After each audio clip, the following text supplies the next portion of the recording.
Okay, welcome everybody. Good evening, good afternoon, good morning. No matter where you are in the world, you can join Singapore. And our theme of the meeting is It's Okay to be Different. And we are different here at Singapore Toastmasters.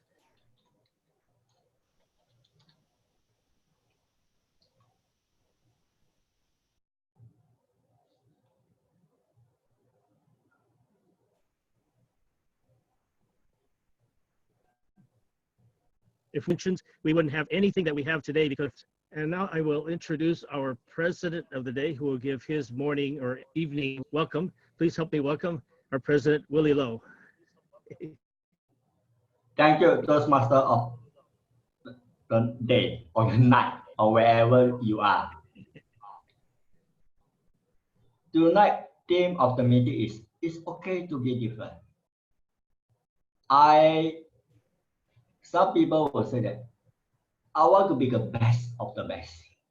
I believe most of us have heard this term, I want to be the best of the best.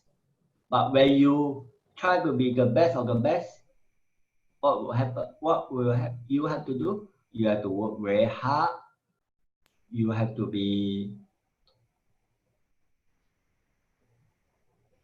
do a lot of things to reach the point. But along the way, you feel very tired.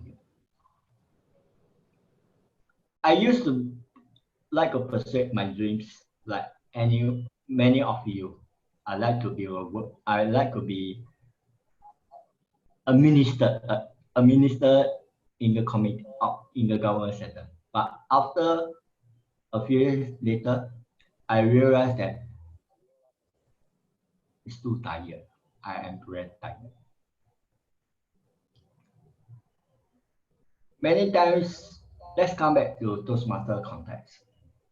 Many Toastmaster online meeting that I have attended, people have told me that how come Singapore Online Toastmaster English Toastmaster Club is having 3 hours or 3 hours 34 hours meeting? I say that we are different. We are here to help people fill the meeting slot because in Singapore we have problem with meeting slot in the physical club. So we are here to help the physical club. Although their meeting is only 1.5 hours, our meeting is 4 hours. I say, although we have a long meeting, but we make our meeting very enjoyable. Although sometimes it may be too tiring for us.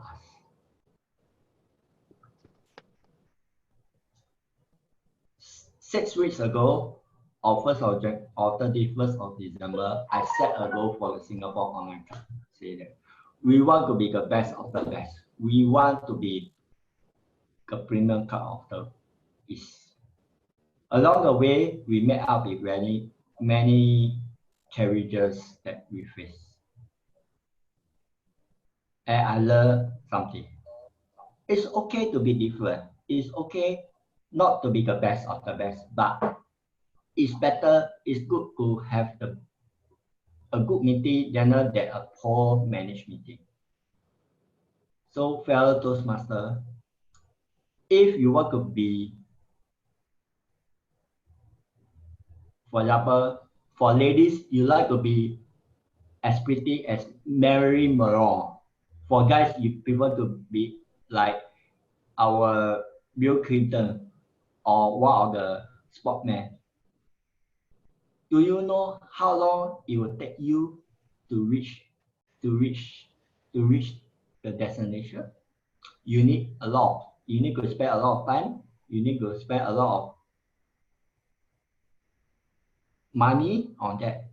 For ladies, you will spend a lot of money on cosmetic or surgery on your facial expression or your bodies as well to get the best. Could be having the body of Marilyn Monroe. For guys, you want to be handsome like our dear, I can't recall who. Any actor that is handsome.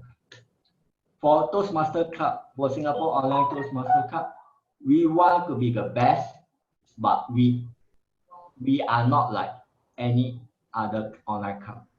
We have a mission to follow, to reach. And I end my speech is, it's okay to be different. No matter where is your journey start and where you are halfway through, never give up. It's okay to be different. Thank you, Toastmaster of the day. Okay. Thank you very much, Willie, for your explanation of why we are different here at Singapore Online Toastmasters.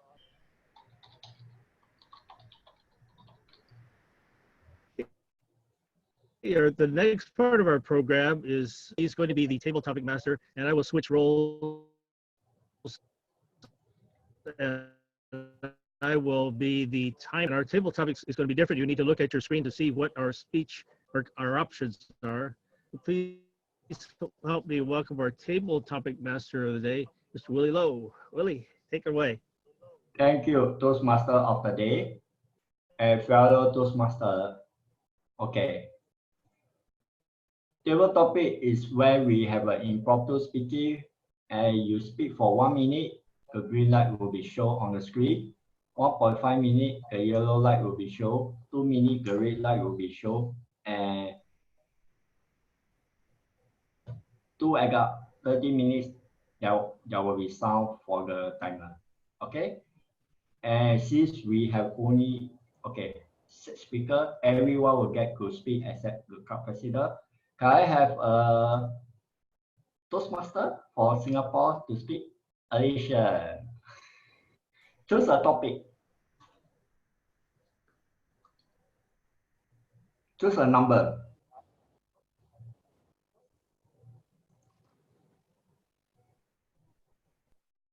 I choose 8. Okay, I choose 8. The topic for tonight is, for table topic number 8 is, in order to be irreplaceable, one must always be different. It's by Coco Channel.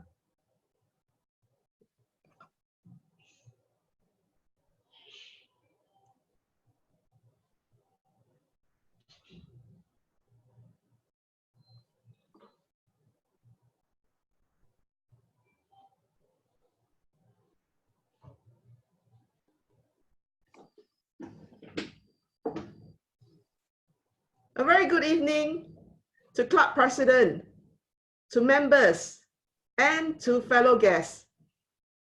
I have received this topic. In order to be irreplaceable, one must always be different.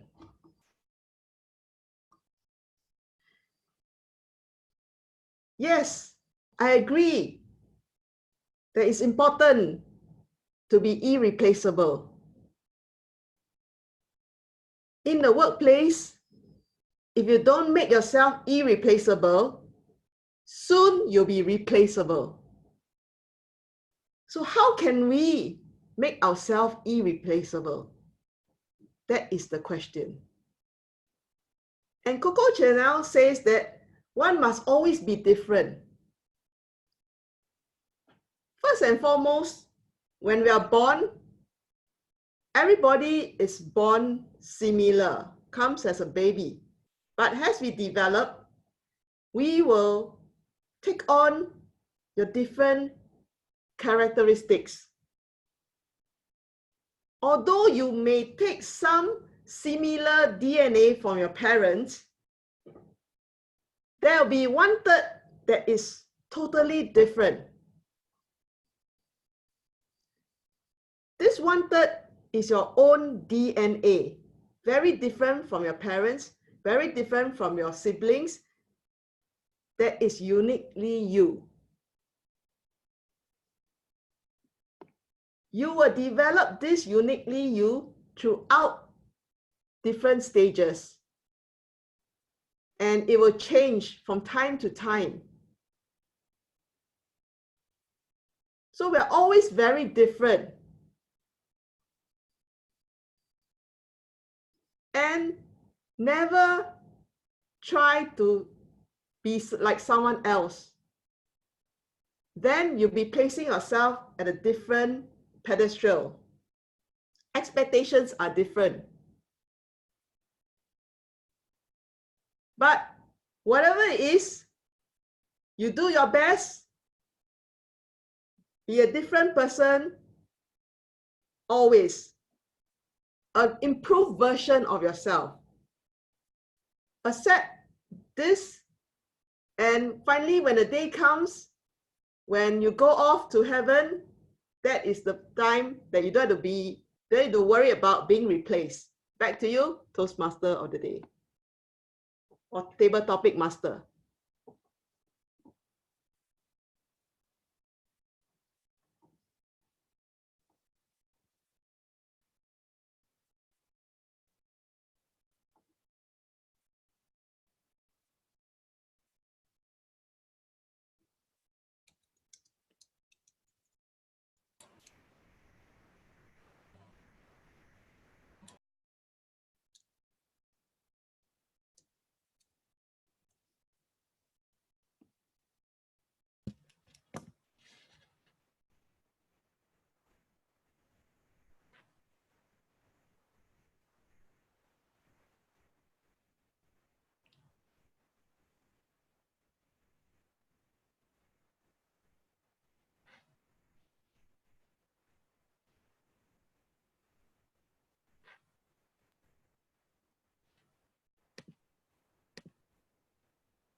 Willie, are you there? Hi, Sophia. Would you like to take a topic? Choose a topic. I would like maybe table topic 6. Okay.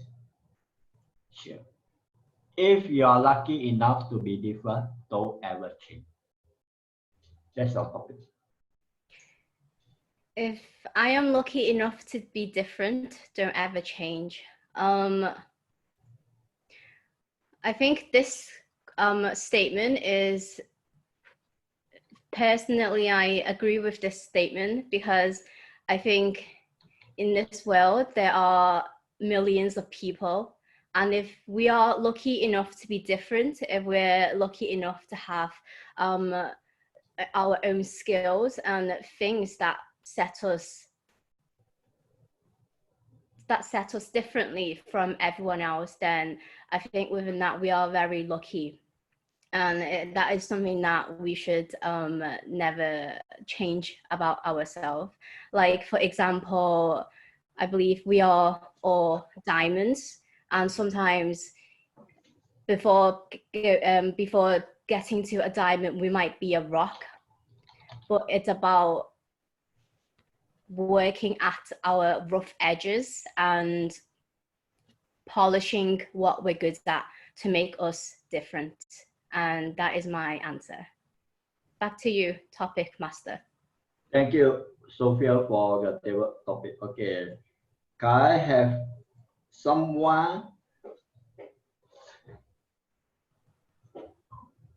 Joe, can you choose a topic? You want me to choose the topic? Okay. Yeah. Okay, I will choose table topic 14. Okay. Be different is one of the most beautiful things on earth, by Anonymous. Would you like to start your video? Because your Sure. yeah. Yeah. Hold on. Have I started right? Yeah. Being different is one of the most beautiful things on earth. And that's totally so true.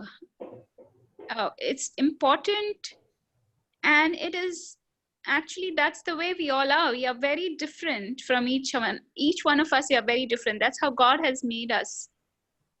We are unique in our own ways, and that makes us beautiful. No person, none of us, no one is same. Even twins are different. They're different in physically and mentally, although they look same, but mentally they are sometimes completely different. And it's important to be And that's what it makes this earth such a beautiful place to live on. It is one of the most beautiful things on the earth, and that's why there's diversity. That's why everything,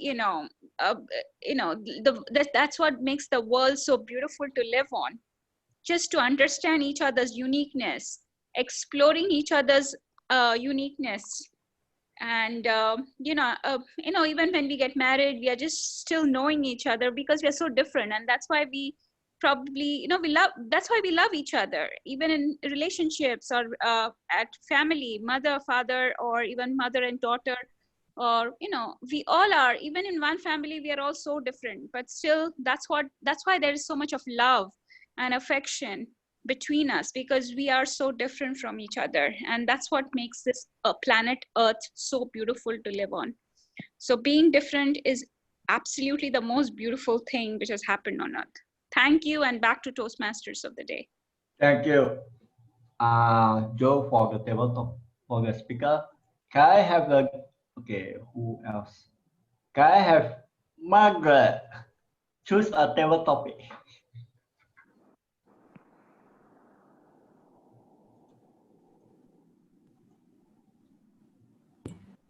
Choose a topic, Margaret. You need to unmute yourself. Okay, I've done that. Can you hear me now?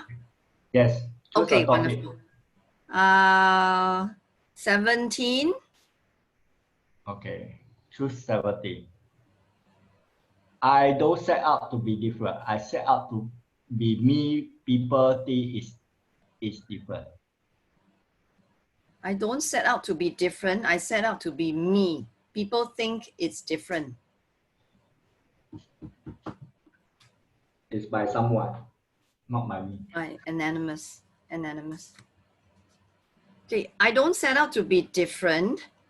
I am just myself, and I pursue my own interests. I behave queerly.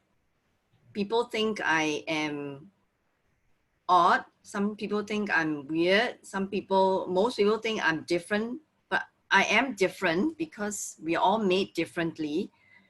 And I stand by that. I don't stand out. I don't try to be different, but I try to be normal though. Oh, wow. Okay. I can't see the timer. Your timer is Dennis. You need to show your view as gallery view. Sorry. Oh, okay. I see. Okay. So I was saying, I don't set out to be different. I just set out to do the things I enjoy, to care for the people that are important in my life, and do things that are uniquely my own style. And if that makes me different, I'm happy to be different. But I would want to be normally different.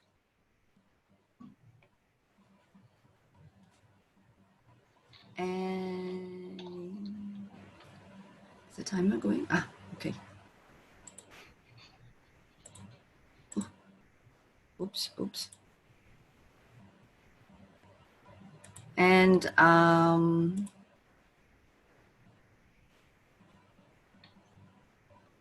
so I would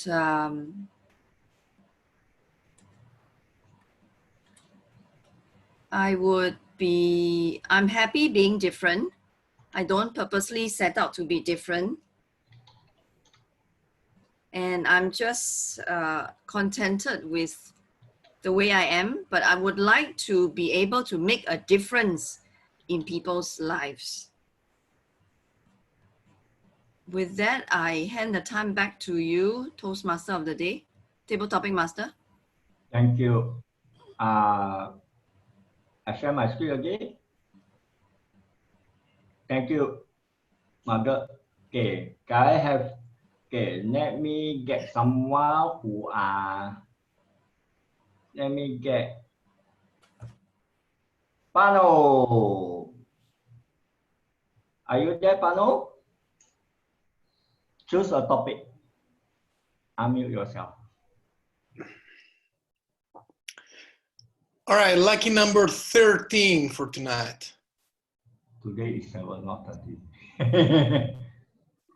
Don't be afraid to be different. Be afraid of being the same as anyone else.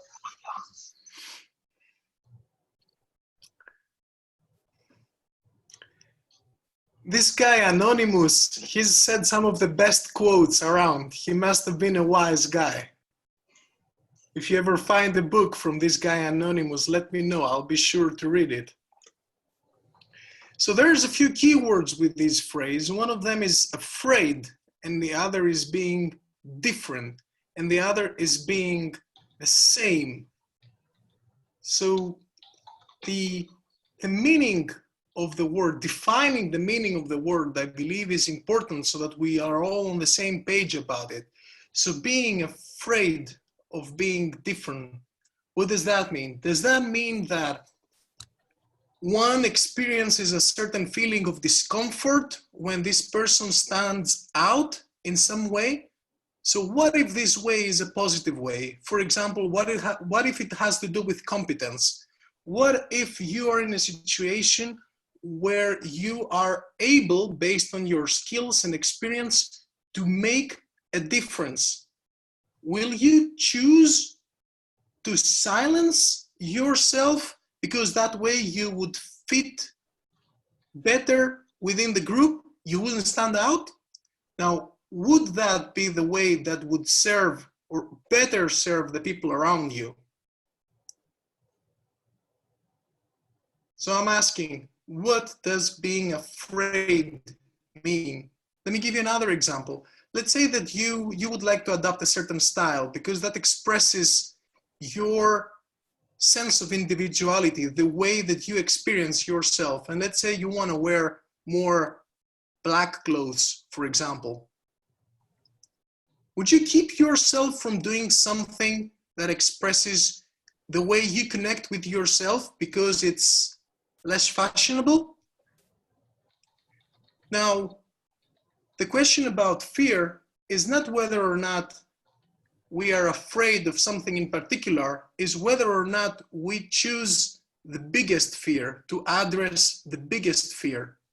And having said that, it is my opinion that the biggest fear we can experience is to be lesser of ourselves. When you can be so much, why choose to be less just to fit in? Don't be afraid. Be uniquely you. Back to you, Table Topics Master. Okay, thank you. Thank you, Panos. Okay, anyone? Okay, I guess it's time for toilet break. I hand the control back to Dennis. Okay, and then there's something special about this online club is voting. Did I miss anyone?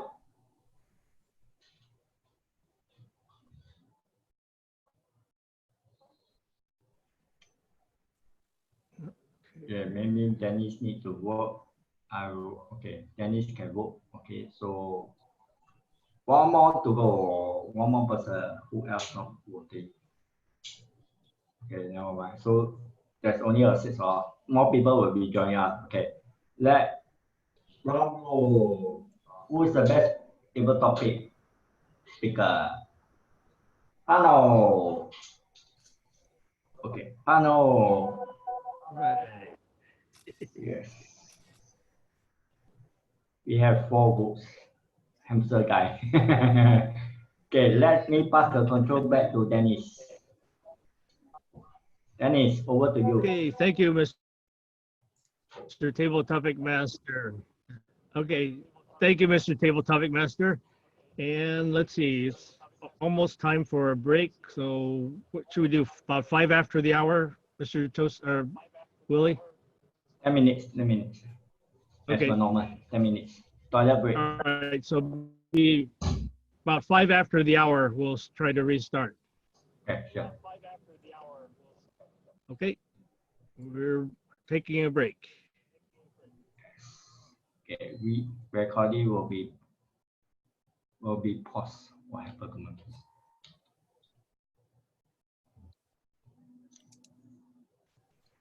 Okay, Willie, my internet connection's been finicky, but I have my iPad running side by side, so I can still keep up with everything. Give me a minute. Let me pause the video because I see the many can freeze my PC. I need to do a restart now.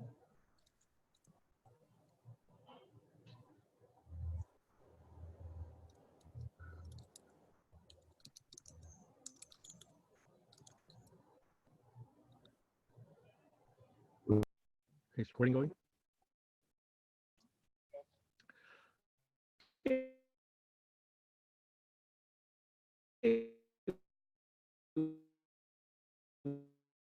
Welcome back, everybody, to these prepared speeches about roughly 6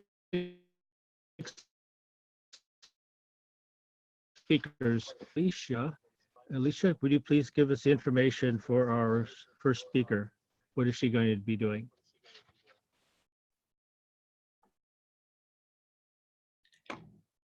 Go ahead, Alisha. Our first speaker is Sophie, right? Yes. Yes. Right. Toastmaster Sophie will be presenting from the Innovative Planning Level 1, Project 4, Researching and Presenting, where she's supposed to research and present an unfamiliar topic, organize a speech clearly to maximize audience understanding, craft clear and engaging transitions between main sections of your speech, use and cite sources to support speech content, make source list available. So good luck to you, Toastmaster Sophie. Thank you. Dear Toastmasters and distinguished guests, I'm Sophie and I'm from Hangzhou's Toastmaster Club in China. So my goal this evening is to get you to think about an old story, but in a new way. And in fact, the story I'm going to tell begins in 1972. So are you all familiar with the story of Romeo and Juliet? Yeah, I see some nods. So as you all know, this is a very tragic love story between two lovers that shook the world. And growing up as girls, we probably fantasized about being Juliet and finding our Romeo. So, but if you're unfamiliar with the story, let's do a little recap. So boy meets girl and girl meets boy. They fall in love. However, the families are rivals and it opposes them two from being together. And ultimately, things don't end up too well for them. Now, the question that I want to ask tonight is that, were they really in love? Put your hands up if you think yes. One, okay, and put your hands up if you think no. Okay, so we have an equal answer here.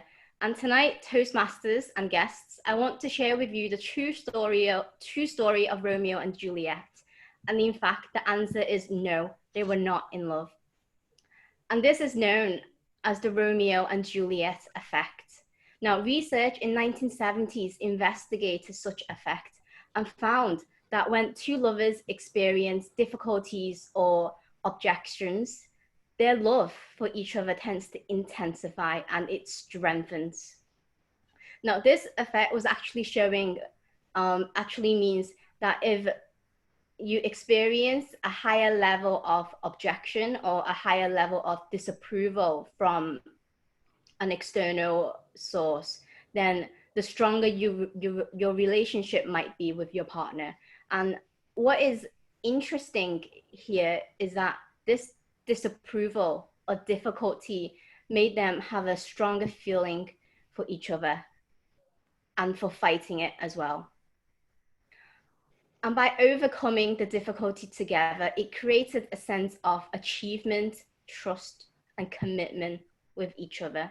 And it was these barriers and the feelings of overcoming these problems they felt in love with. So it wasn't actually with one another, but the sense of achievement from overcoming a problem. And similarly, if we relate it to ourselves, imagine there's something that you want to do. Imagine you want to, for example, it might be that A grade that you want to achieve, or it might be getting that promotion or getting married. Now imagine someone tells you that you can't do these things and deny you from doing it. You're probably thinking, who are you to tell me that I can't achieve these things? So instead of telling them to shut up and agreeing, you might even work harder to show them that you are able to achieve it. If someone told you that you can't love that person, imagine your wife and your husband. Imagine years ago someone said to you, no, you can't love that person. You might turn around and think, oh no, you're wrong. I'm gonna prove you wrong. And you might even fall in love with that person even more. And this is known as the defiance response. Now, Romeo and Juliet, maybe some arguments suggest they were strong individuals that desired to make their own choices about who to love. And so they had a very high level of defiance. And this is one explanation to why Romeo and Juliet's love was so strong for each other, because they both worked hard to overcome a difficulty. And in the process of fighting, they developed intense feelings from that process. So in fact, were Romeo and Juliet really in love? The answer is no. And that they were in false love and not in real love. Now, you're probably thinking, where does this leave us? If I want to have a strong relationship with my partner, do I need to go the extreme lengths of Romeo and Juliet and die? Well, no, because as modern day Romeo and Juliet, we don't need to. And there are 3 things that you can do to improve a relationship with your partner. The first thing is to communicate.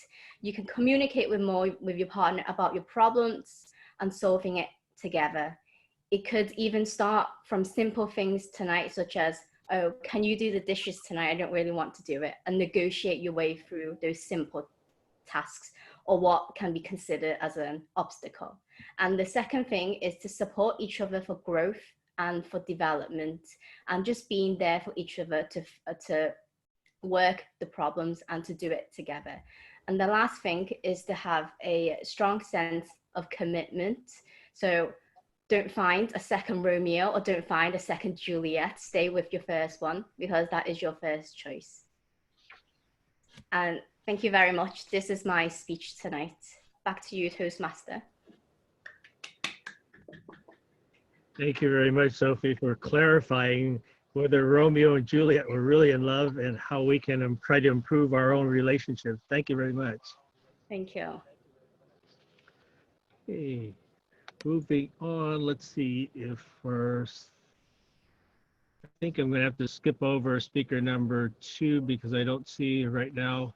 So is speaker number 3, Margaret, are you ready to give your presentation? I'm going to move you up one spot, Margaret. Are you okay with that? Okay. All right. Can you hear me? Going to be your, yes. Okay, Okay. let me do your evaluation part first. I want to make sure you're ready to go. Thank you. Okay, no, wait a minute. Wait, let me I'm going to be evaluating you. So the project that Margaret is working on today is going to be connect with storytelling. And the purpose of her presentation is for the member to practice using a story within speech. Sorry, giving a speech Dennis, That's Yes. the second speaker's. Yeah, so things change. Wait a minute. Okay. I'm the third speaker. Yeah. Strategic relations, building a social media presence.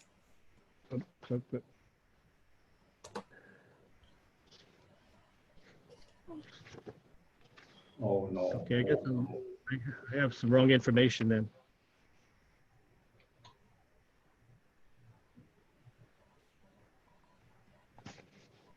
Okay, well, I'll evaluate it based on that, but I don't have the right form.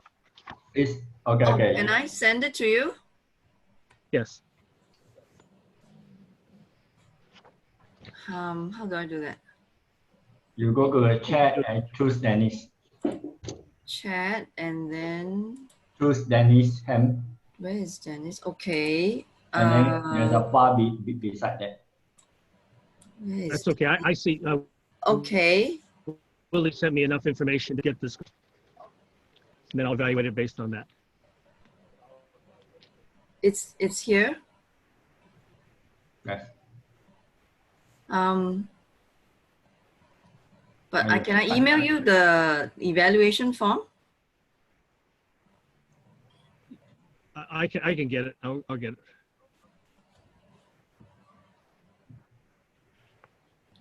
We'll just go ahead and get this started so we don't waste a lot of time.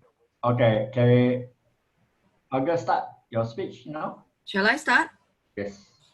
Yes. Okay.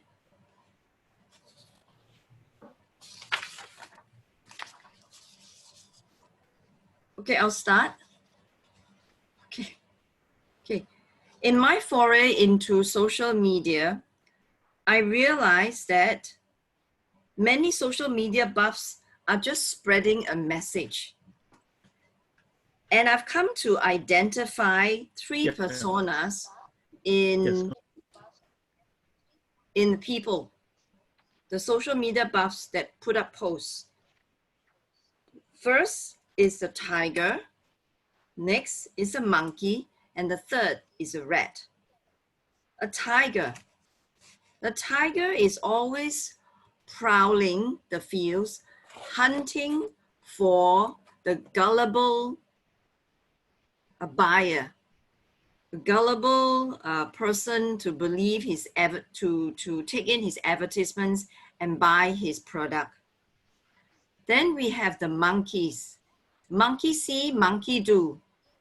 They don't know what else to post, so we get their breakfast, lunch, and dinner, and everything else in between, because that's what everybody else does. And then we have the rat. He's quick-witted and he's resourceful. It's always a joy to see a post that comes from a rat because it's always so uplifting, so positive and informative. And all these personas, they are there to spread a message. Three outcomes arrive from their messages. And what are the outcomes? Okay, it's the good, the bad, and the ugly. The good thing about social media is the speed that your posts reach us. The social media post travels through the internet, travels to time at the speed of light, not only from one person to another, but from one person to many others. And it travels at that speed we call going viral. If a post has gone to many, many people in the shortest possible time, we say that it's gone viral. So your messages reach the masses in a very short time. But what is bad about social media? Have you ever had a post urging you, telling you something that's really, really important, but sounds like really, really bad news, and you just want to share it with all your friends, thinking that you're doing them a favor? Thinking that you're helping them? I had a friend whom I know. He had a crippling work accident, and as a result, he lost both his limbs and some fingers and was wheelchair bound for life. A post flashed across: buy personal accident insurance. If you get an insurance and lose all your arms and legs, you will get paid. Friends, we have a victim of an accident here. He has just lost his arms and legs. He can't walk. He can't work. He can't do the things he enjoys anymore. He is in constant pain. Let's not aggravate it. Let's not amplify it anymore. Avoid posts that amplify someone else's pain to profess your point, to prove your point, or to promote your message, be it how good you think it will benefit your audience. And then there is the ugly. News gets spread. Is it real or is it fake? We hear today of fake news that has been created and curated, doctored images, warped messages, all that has been sent out to the general public. Most of these fake news are created with the intention to confuse, to cause pain, and to cause panic. And most of us hurt to the victims. Unintentional victims of these are people like you and me, who may not know if this news may be real or fake, but we send it out anyway, thinking that it will inform and make the world a better place. As the world is battling a new strain of virus, every country puts on a place whereby they are doing their best to contain the virus and to minimize the spread. But many posts out there are seemingly from the authorities, but carries false information. One case in point is we received a post this morning to say that Singapore has had their first death from the virus. And this other one, my kids will really love. School has been curtailed. All the students go back home. No need to come to school. This one my son would like. But parents will faint, I assure you. What will we do with our kids if we have them all at home? Friends, inculcate good social media habits. Post messages that are uplifting, positive, and educational. Avoid bad posts that amplifies someone else's pain to make your point. Be sensitive to the feelings of the people that you want to make an example of. And stay away from the ugly. Stop curating and spreading fake news. Verify the sources of information to ensure that it is real and it is from a reliable source. And if you're unsure, do not circulate it. Friends, what is the message that you're trying to spread? Good, bad, or the ugly? The next time before you tap on the send button, stop and think, am I sending a good, bad, or an ugly message? Back to you, Toastmaster of the day.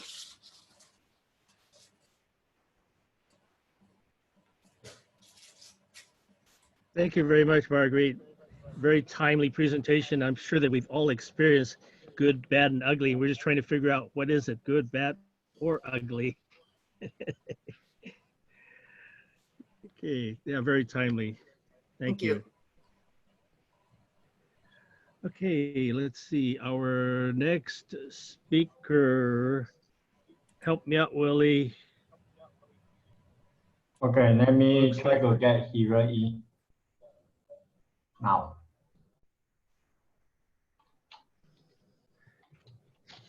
Okay.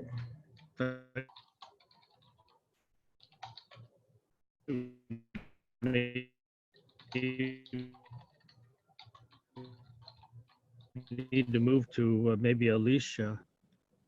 Yeah, Alisha first. Okay. Let's see, I don't have a lot of information, but I think most of us have heard it before. Alisha is practicing presentation, and so I will just introduce her with the normal contest introduction. Our next speaker is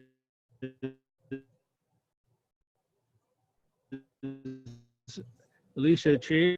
Title of her presentation. Unmute. Okay.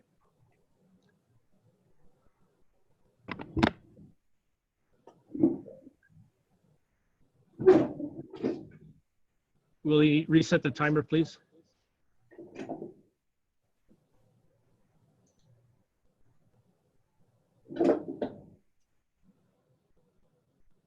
"Hey Dad, isn't this condo very nice?" And Dad replies me curtly, "You girl, this kind of low income earner can never ever get this condo."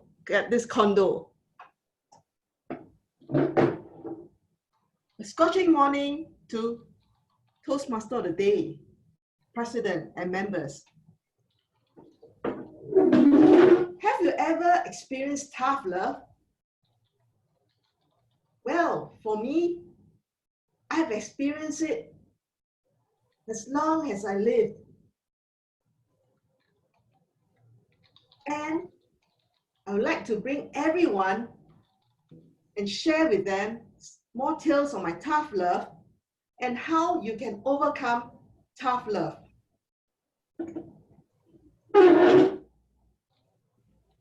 Since that day of the condo incident, I decided to work very hard.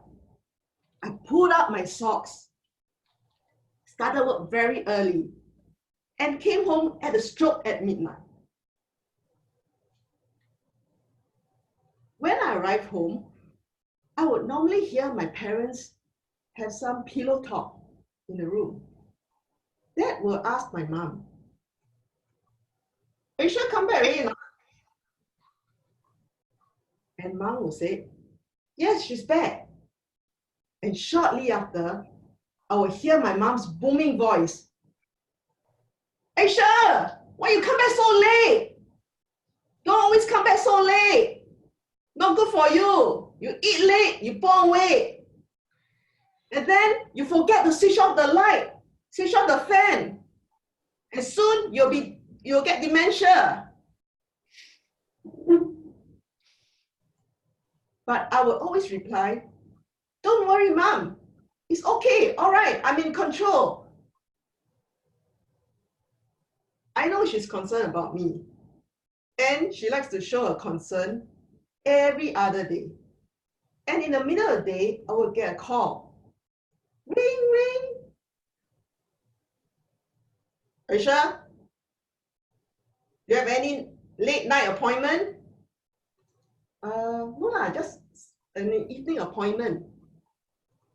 "Don't come back so late, huh?" Yeah. Before I could say bye-bye, the phone was already off. Now, if you were to face tough love like mine, what would you do? Most people will run off out of the door when they see tough love. But I found a way to combat tough love. It's actually a 3-step process. The first step is to understand what is tough love. When a person is tough to you, they don't really mean there's nothing about you. They just want to make you tougher. It's just like the lion who pushes his cubs off the cliff. He wants to make his cubs stronger and tougher. Or it could be like my fellow self-declared tiger mom. When I chance upon her Instagram post, she says, "What do you do when your child decides not to focus on her work and feels comfortable and cozy on a chair? You up the game, make her balance with one feet, crane style, for half an hour, following which the iron rod comes in." So that's tough love in action. There is no evil behind it, just good intention for discipline. The next step is to engage the tough love person. For instance, sometimes I work at home. Then Dad comes and passes a sarcastic remark. "No business, ah. Then I decided to engage him. Business is good, but I'll prefer more referrals. So Dad goes into his room and comes back 10 minutes later. Here you go. Make sure you call this guy and see how you can help his business. Deja vu moment when you engage them. And finally, the third and most important step is to break the cycle of tough love. End this with compassion and love. Instead of all the sarcasm, the negativeness, and talk me down attitudes. Just like Mother Teresa, and I quote her, "Wherever you go, spread love. Never allow anyone to leave unhappy." In conclusion, everyone, whether you are the one that receiving tough love or you are a giver of tough love, everyone is capable of transforming tough love. All they need to do is understand tough love, engage tough love, cut the cycle of tough love,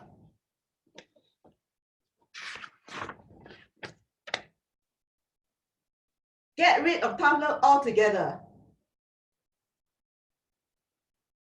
And remember, at the end of the day, love conquers all. A happy early Valentine's Day to everyone. Back to you, Toastmaster of the day.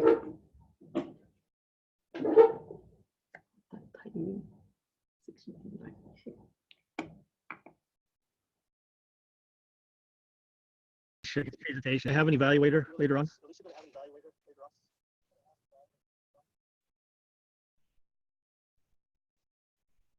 Oh, Panos? Okay. Okay, great. Okay, let's see who is back. We still do not see Shanchan. So I guess we will move on to our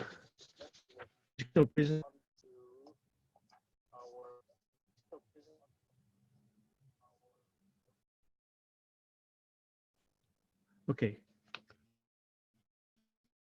Let me find you.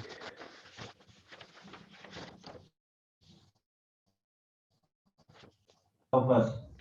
Panos first. Let us Panos. Missing the information. I'm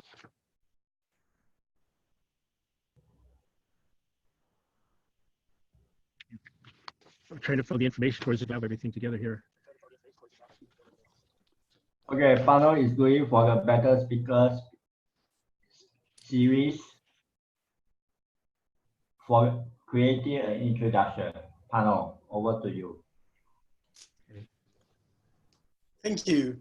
Toastmaster of the evening, president, sometimes one and the same person, especially tonight's meeting. I'll go straight into the topic of tonight's educational session, and it has to do with introductions. Now, if you're anything like me, you've heard hundreds of Toastmasters introductions, and perhaps at some point you've come to think, why do we do this? Why are we building that skill? Is it useful in everyday life? Is it a tool that I want to have in my toolbox each and every day? And is it a skill that I want to keep honing? Or do we just do introductions because we've always done it that way?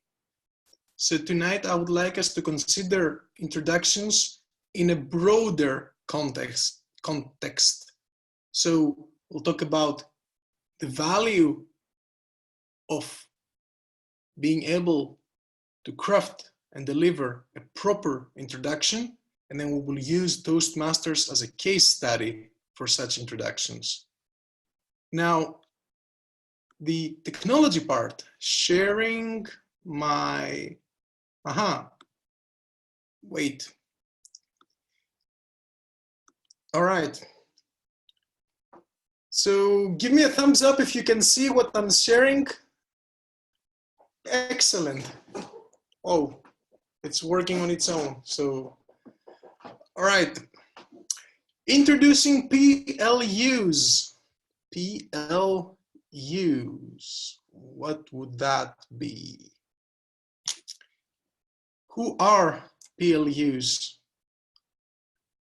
Adults, for the most part, professionals who also combine their professional experience with ample life experience, which has led them to a history of achievements and accomplishments or major milestones in their lives.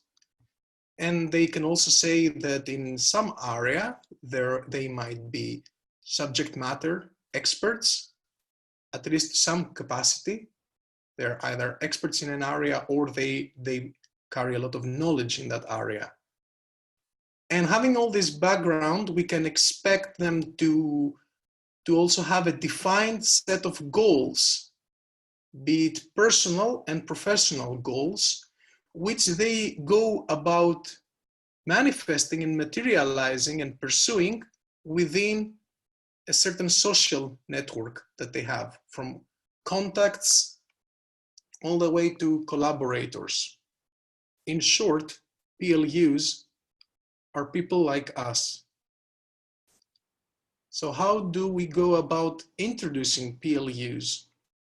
Let's think first about why introductions are all the fuzz. Why are they a big deal?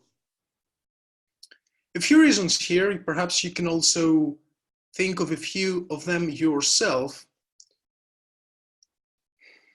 An introduction serves as a smooth transition. In other words, building a bridge. Now, what does that mean? The way I understand it is that you're asking a certain person or group of people or an audience to shift their focus from what they're currently thinking to a new idea or a person or a speech.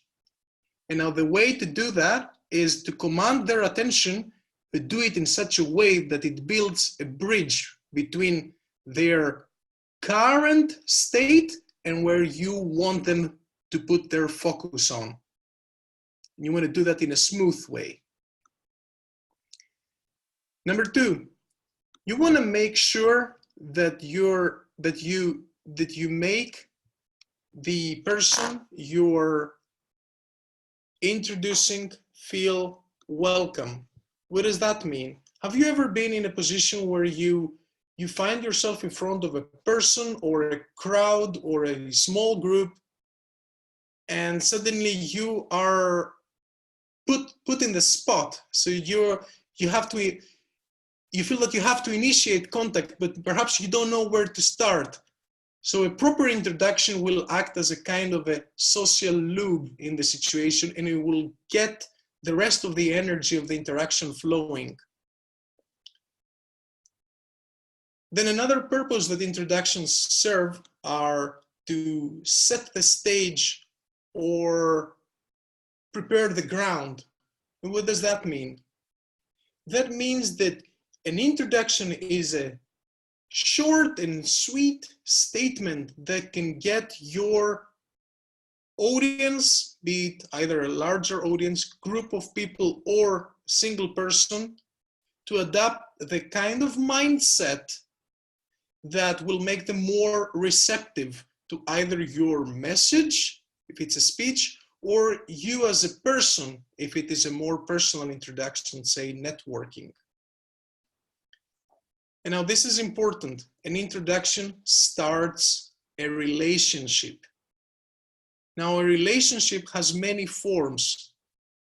In this broader context, a relationship means that there is an exchange of energy through words, through attitude, through body language, and a person is doing the best they can to put themselves on the radar of another person, of a group of people, or a general audience. So in a way, every time we talk to a person, we connect to a new person, and every time we talk to an audience, throughout the whole interaction, we're building a new relationship. And another purpose that introductions serve, I call it fabricate some fun. A proper introduction is an opportunity to build up enough energy that will make the steps that follow easier. So for example, you can do it with a smile, you can do it with a little bit more playful intensity in your body language, and it will set the tone. So it will set the stage when it comes to the message or the person, but it will also set the tone of the interaction when you do it in an engaging way. And when you show that what you're doing does make a difference, is very enjoyable, and you just can't keep yourself from introducing a person to a person or a speaker to an audience. Where do we encounter introductions in everyday life? The answer is everywhere, if you think of it. There are a few places in the bottom of the slide where I've just been brainstorming on my own, and I think that dinner parties, networking events, any kind of social events, definitely every day at work, and yes, of course, in Toastmasters clubs, we get the chance to introduce a person to another person, a person to a group of people or a team, a person to an audience, and very frequently, we get the chance to introduce ourselves to the world, different groups of people and different people in general. But think about the reverse cases or the inverse of these cases. Introducing a group to a person or an audience to a person, or sometimes the world to ourselves when we're trying to make sense of the world. These are also types of introduction, and the same rules or guidelines apply. A general rule that I like to follow is this: is your introduction up to par? 3 important elements that, from my experience, are positive elements that add to the value and effectiveness of an introduction. Speak in praise. Give a positive spin in everything you're saying. Because if an introduction is not worth doing, you wouldn't be doing it. So if you're not going to do it in a positive manner, better skip it altogether. Use an appropriate introduction. And 2 aspects that make it appropriate is specificity. For example, I want to introduce this person to you because you have both a background in, say, Toastmasters, or you both like rock climbing. Specificity. Don't be vague, like, oh, you're both great people, so you should talk to each other. That's not an effective way to put somebody on somebody else's radar. Brevity.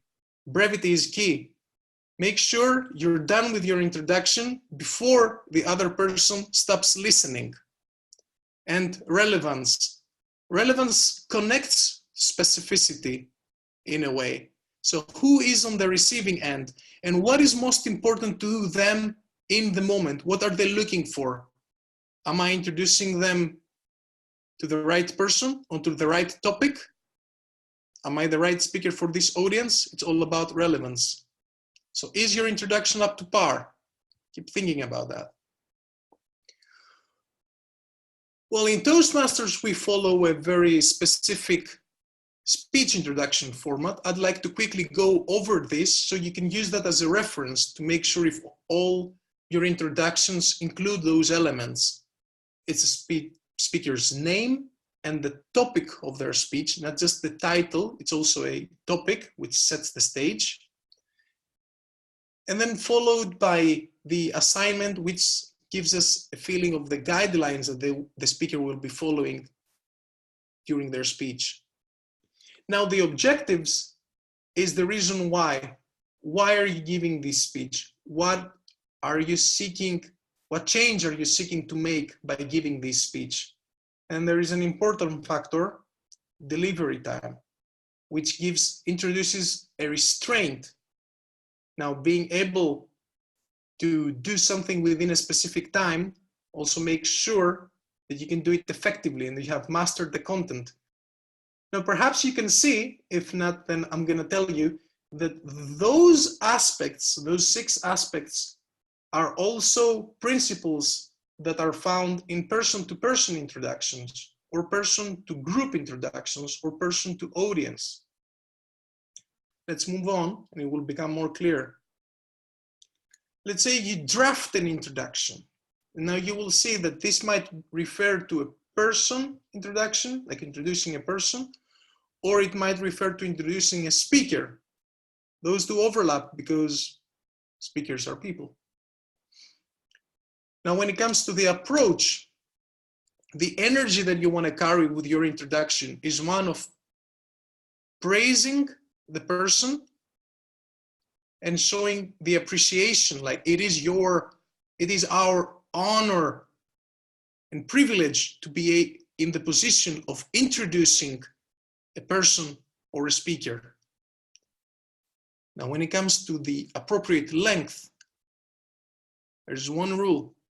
Make sure that you are brief enough so that you get out of the way as soon as possible. An introduction is a functional unit of communication. It's not about you. It's about getting something started. You can think of it as a little bit of a social nudge. 30 seconds usually is more than enough. Now, the delivery, there's 2 important parts.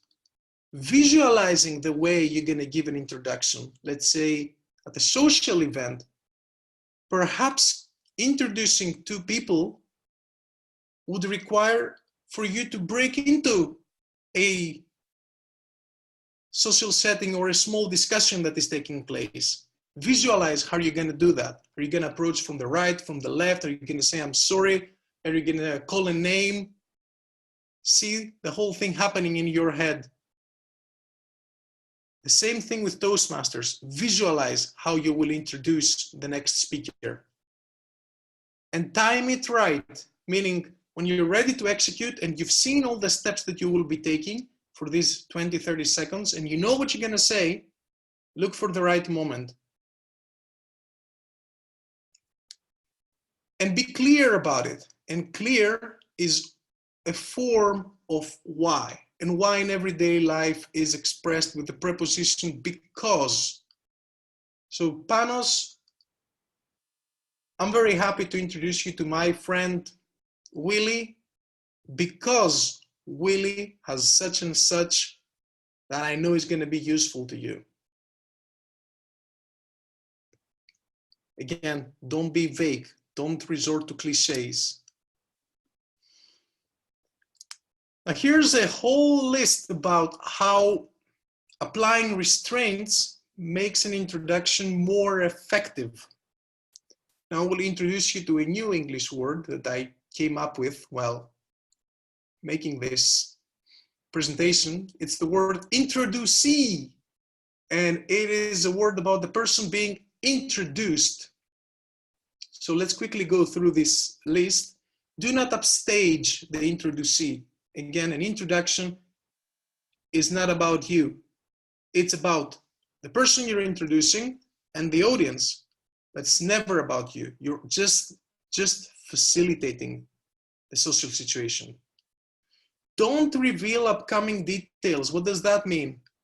Communicate with the person or the speaker to make sure to which extent to which depth you're gonna go into.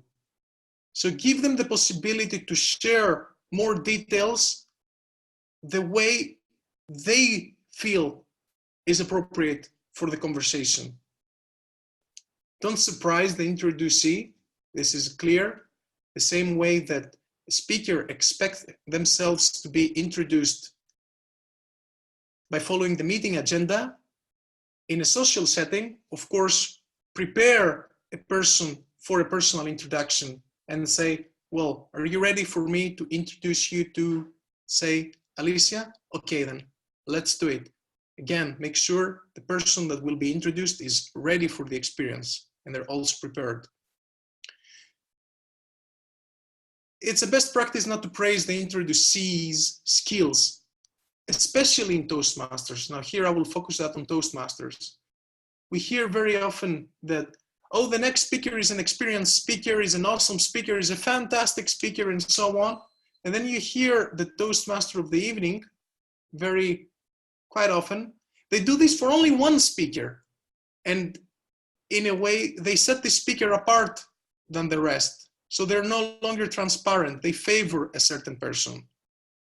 It's important not to do that in contests, and the way to make sure that you don't go into this direction is to be practicing the avoidance of this malpractice in each and every meeting. It's one thing to be speaking in praise based on facts, and it's another thing to be sharing your personal opinion using general terms like how great a speaker or a person is. Don't rely on cliches. This is self-evident. This means that if you choose to introduce another person or a speaker by saying, oh, this is one of a kind and so on, it's the nation's best and so on, it sounds like a cliche. But if you choose to introduce somebody by their accomplishment, say, I would like to introduce you the next speaker in a TEDx event who has been on top of Mount Everest. You see how effective that is? You don't need to say any more. You've just introduced a fact about this person that makes them interesting by default. And then again, make sure when you're introducing somebody, don't go through the whole story and then create some suspense, false sense of suspense about their name. Because people respond strongly or in a stronger way to other people when they know their name. So make sure you go with the name first. So here is this person, and what I want you to know about them is this, which is the clarification about why you're connecting those people. Same thing when you're introducing a speaker to a stage or an audience. Same principles apply. One thing you can do for your future speaking engagements or networking events, make sure that you yourselves are introducible, that you're easy to introduce. Approach the people that you would like to be introduced by and tell them how you think the ideal way for you to be introduced is. Give them information. Now, if there's any changes, for example, say, please don't talk about this part of my business. Let me be the one that brings that into the discussion. Make sure you tell them to the people that are about to introduce you. Might be the Toastmaster of the evening, might be a colleague at a networking event. Keep people up to date. The people that are willing to promote you and your social connections, they should be feeling comfortable by knowing what is the way that you would like this to happen. They need your input. So give it to them. Don't rely on them doing it the right way. And that connects us to the third point on this slide, that you can ask to be introduced in a specific way and at a specific time. After all, it is about you and the person or group that you're introduced to. It's never about the person that is doing the introduction, that is just facilitating this social setting. And then an important part and a challenging task and homework is to write your own introduction.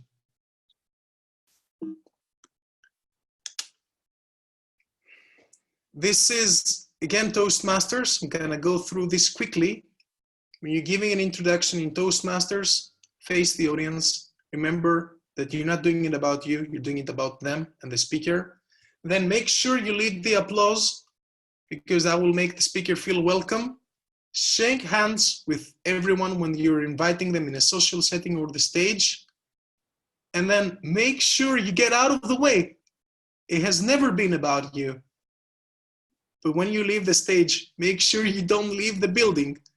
There's nothing more awkward and somebody introducing a person to a person or a person to the stage, and then this person disappearing as if I've done my part and I no longer care. Make sure you keep showing your interest in the networking setting or the speech. And here is a little bit of homework for you.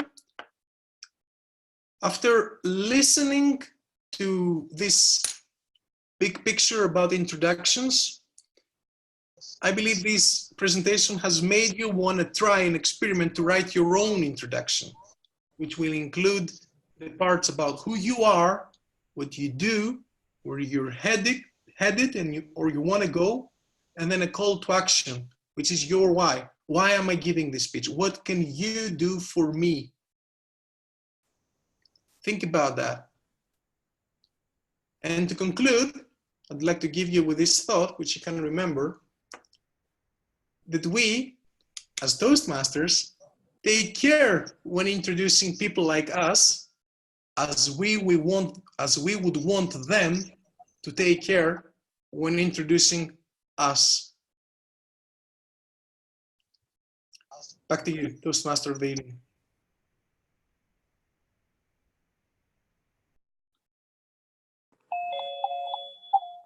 Okay, thank you, Panos.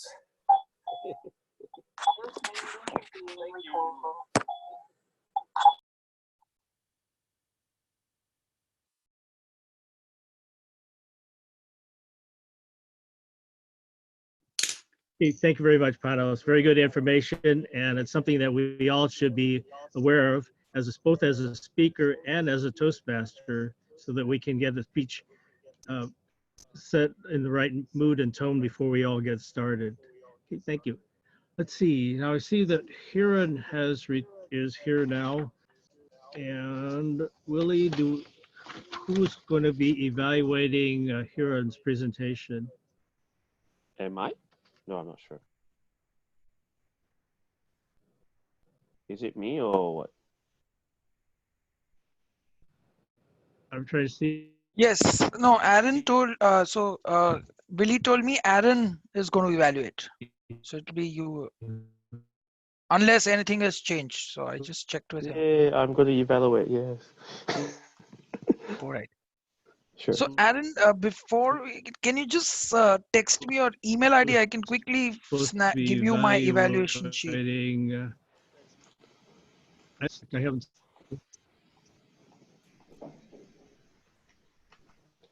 Is your speech about speaking to inform? Yeah. So if you can I have that evaluation form, so don't worry. I just need your email, then I can send it to you. All right, okay. So I will let Dennis introduce me. Is it? Oh, it's Dennis network delay. Okay, let us have the evaluator for Aaron. Yeah, I'm having trouble with my. No worries. It's about fast forwarding all your wordings in one go.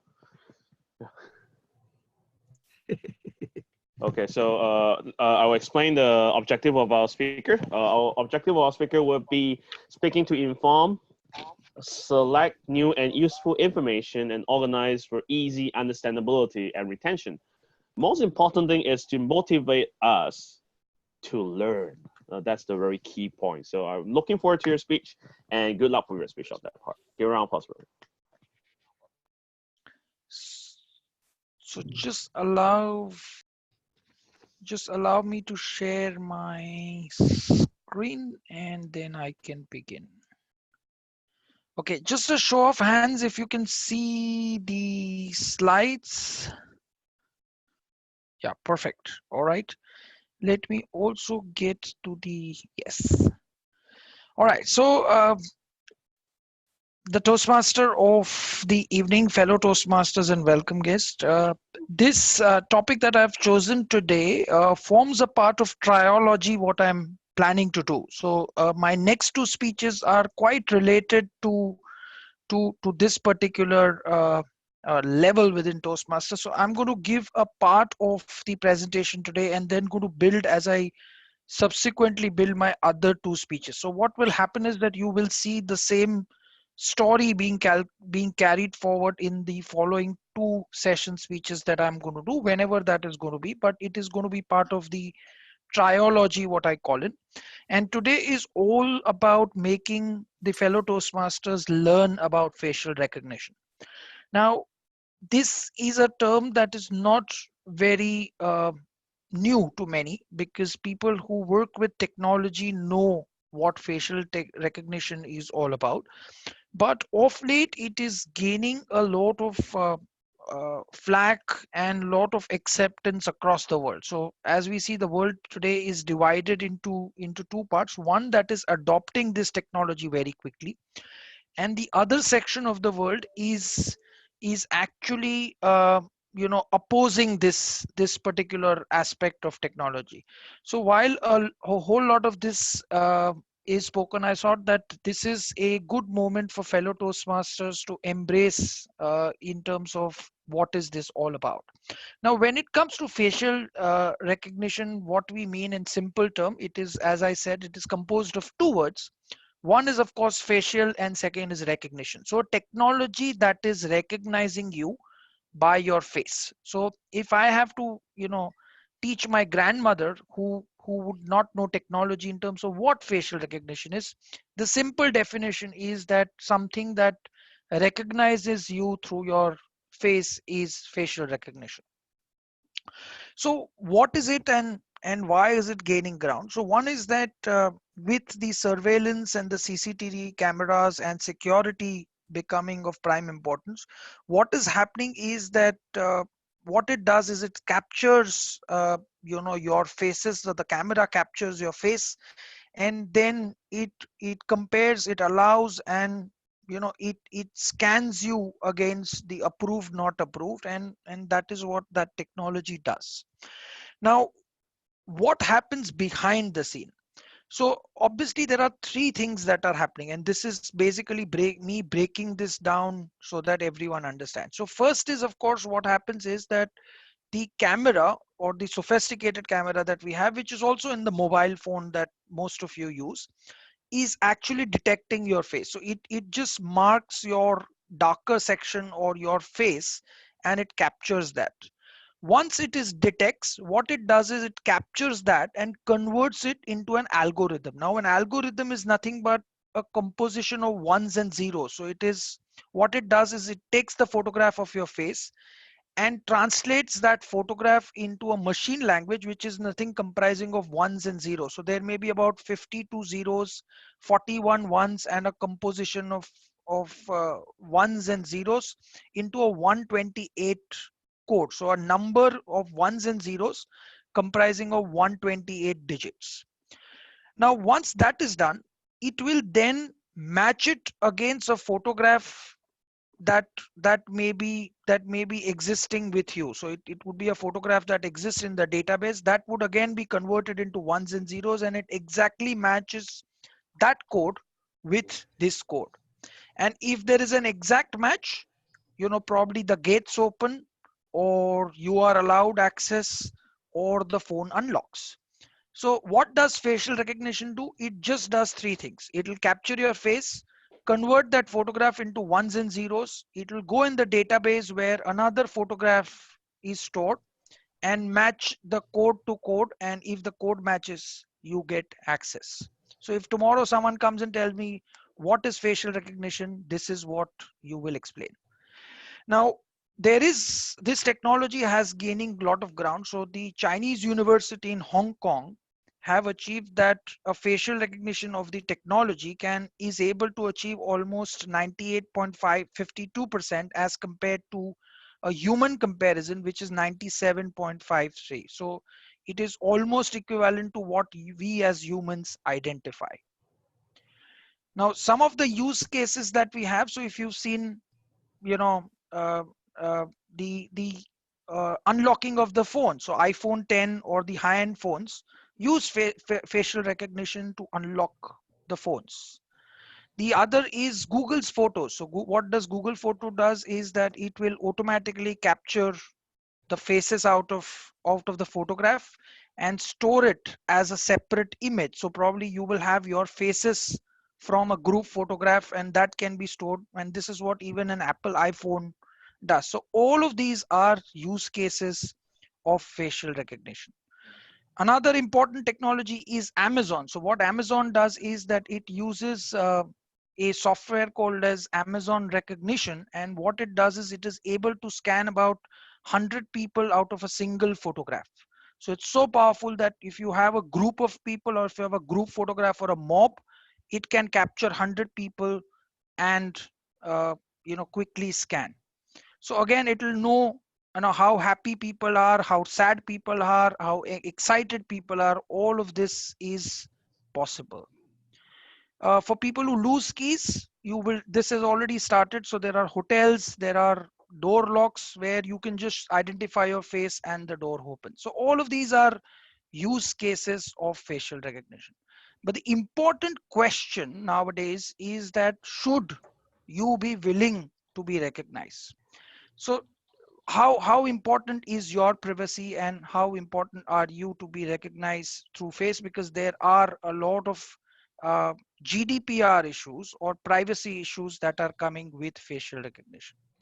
So the important point here is that how willing are you to be facially recognized? So the objective, or in conclusion, I would say that this was the first part of my series where I wanted to educate my fellow Toastmasters on facial recognition A, and second is give some of the examples of how facial recognition is used. And as I move into my presentation in the next two sessions, I will take you deep along the journey in terms of what is the research suggesting and what can be done. But as of now, forget facial recognition. It's time to mask your face because the Contra virus is on and I want you to be safe. Back to you, Toastmaster of the evening.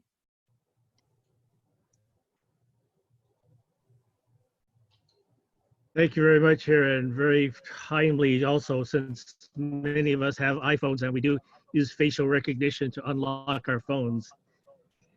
Thank you very much.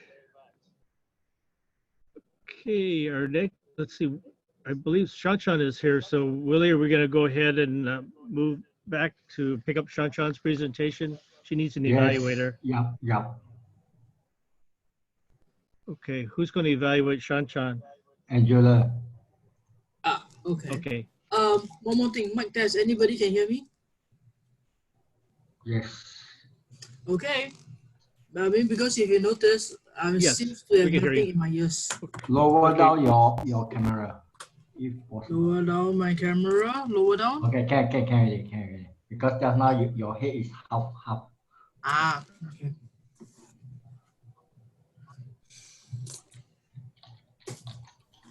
Oops. Hold on. Okay. Does Angela needs the project objectives or she has? Angela, you need to unmute yourself first. You have the project objectives? No, I don't have them. Could you please read them? Well, give me a It's moment. in your WhatsApp message for Willie. Yes, I've just come in off a bus from another meeting.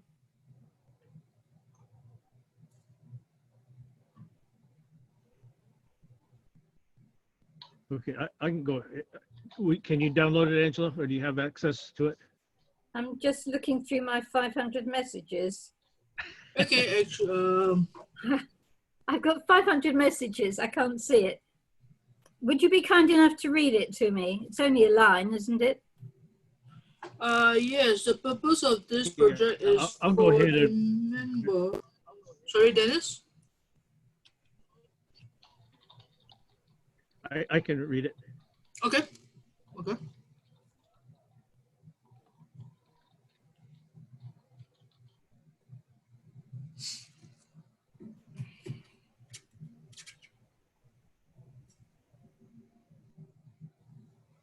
The long-awaited silence. Yeah, I have it. That's the thing. Okay, using a story within there's too much echo. I'm having trouble with my computer.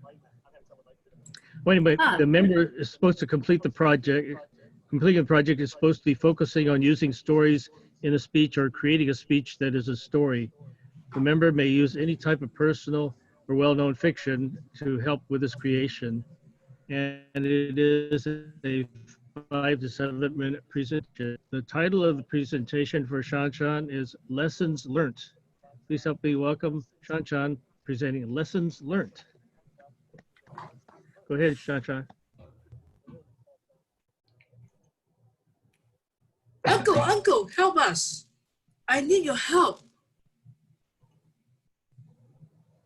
That was the voice of a young boy running into my grandpa's shop in the late 1960s, early 60s, where this boy, he was dressed very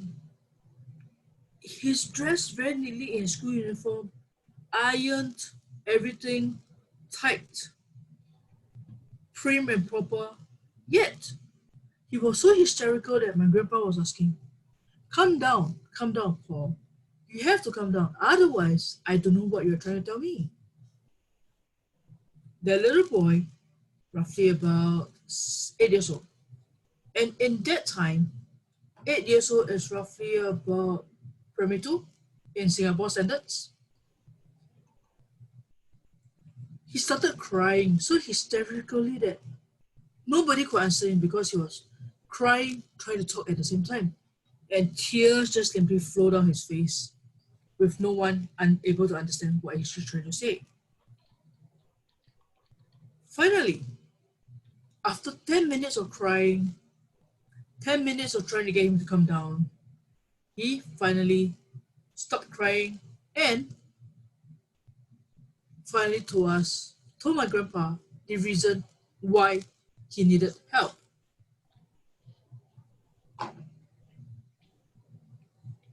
Along the Kampong Road, there is actually a back where there is a lot of houses. And from there, you can see that the wealthy as well as the not so wealthy have a very wide gap. Paul comes from a wealthy family, and he is the eldest son of that family. So what turns out to be is that his father was addicted to gambling, and you can guess what will be the ultimate reason for it, why Paul needed help. Paul has several younger sisters, younger brothers, younger siblings, and he's the eldest in the family. His father was so addicted to gambling that he had no money to pay for his school fees. And that day, he had to pay the school fees in order to continue studying. So what happened was, there's no money to pay for school fees, and at the results, he has to quit school if he doesn't pay the school fees on time. And for an 8-year-old boy, what can he do? He's only 8 years old. So he decided to ask for help. And who to ask for help? But the friendly neighborhood bicycle shop uncle. Upon hearing the reason,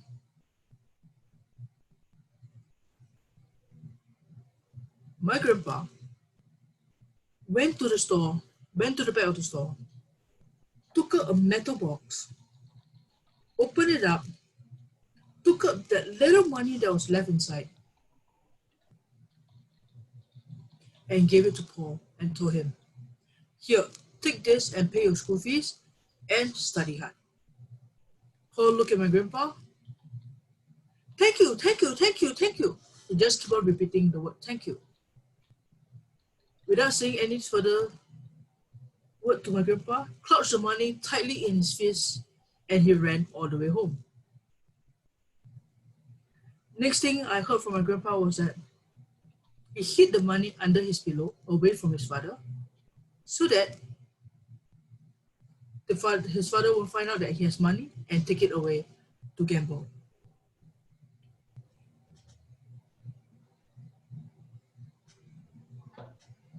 Years later, Paul grew up and he had his own successful business. Now you're wondering, what is the connection between Paul and my grandfather, aside from being the person who helped him in his studies, in his schools, to pay the school fees? Paul never forgot that the help that my grandfather gave him. Every year, ever since he started his business, we were like invited to his house.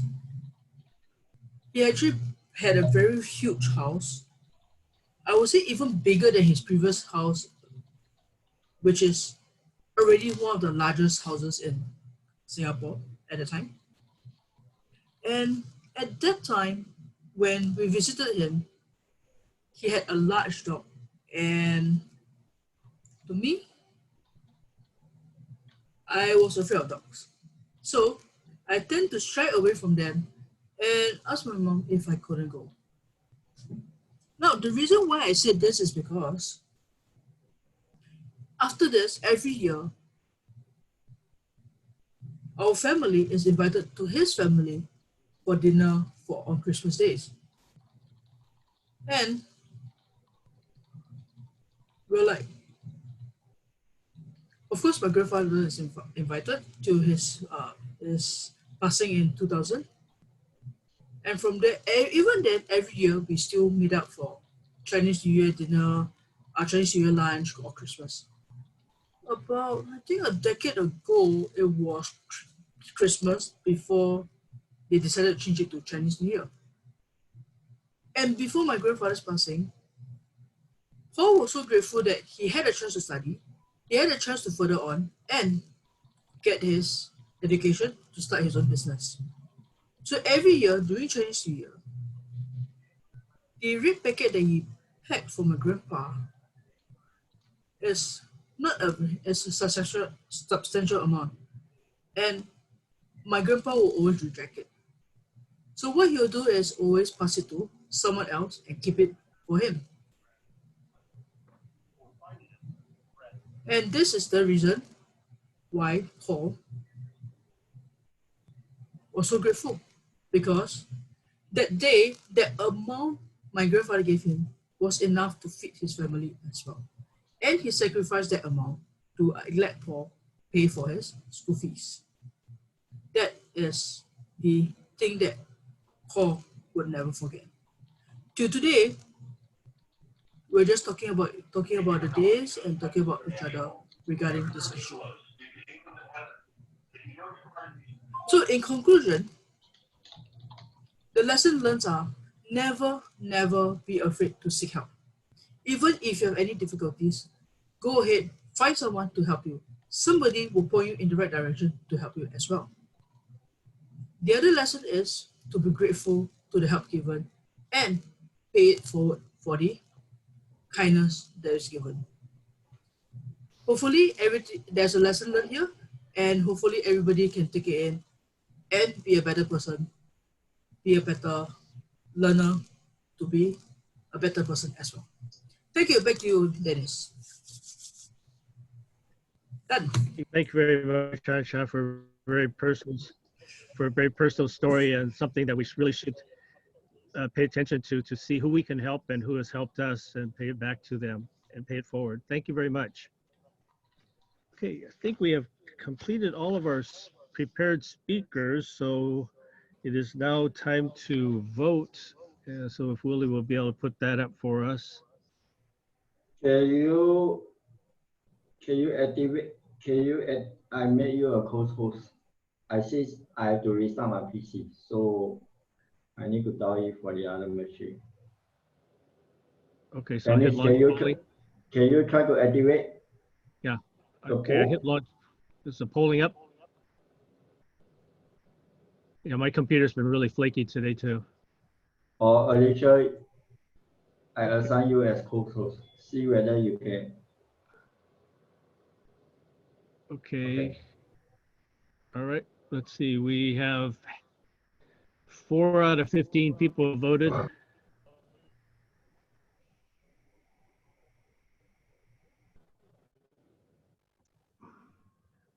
Okay, we have 5 out of 15.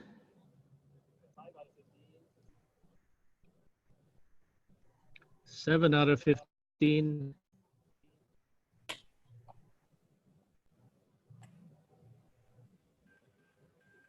Okay, we don't have 50% yet.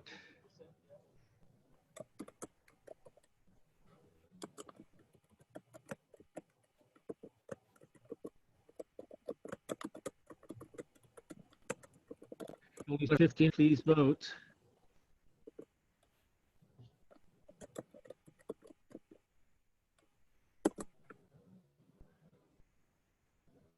Oh. Okay, a few more seconds and we'll close the voting.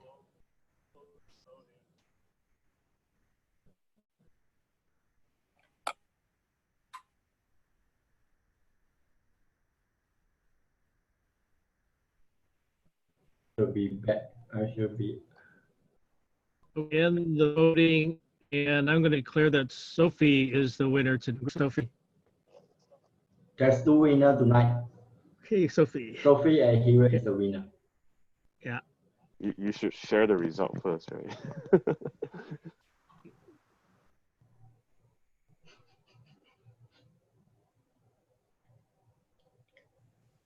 So she's very motivated.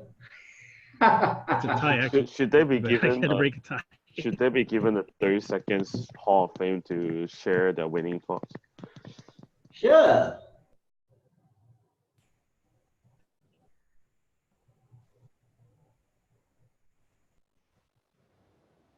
We can do that. I'd like to make a acceptance presentation.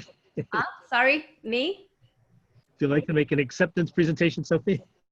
I'm very surprised because this is my first online speech. In fact, Willie only asked me to do the speech last night, so very last minute. But thank you very much. I've had a very good time here. So I look forward to more meetings in the future. And because I'm in China right now, so yeah, I have plenty of time. Thank you for the votes, guys. All right, thank you. Okay, Willie, do you want to take another break or should we keep moving forward? I don't know about the rest. I'm okay with that. I guess you can move on because there are people who have beauty sleeps and also gentlemen sleeps too. You know, do not need that. I need that. Okay, come on. No. Okay, well, in that case, we'll go ahead and move forward and move on to the evaluations.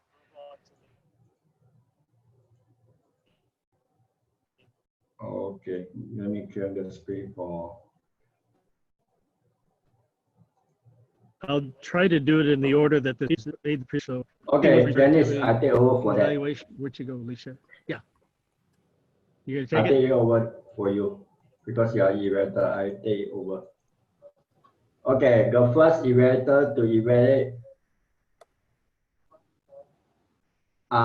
Sophie is Toastmaster Alisha. Alisha, give us your evaluation of Sophie's speech. Yes, sir. A very good evening to Club President Willie, to members, and especially to you, Sophie. Today, I'll evaluate Sophie's speech in 2 areas. One area is what she did very well, where I can learn from her.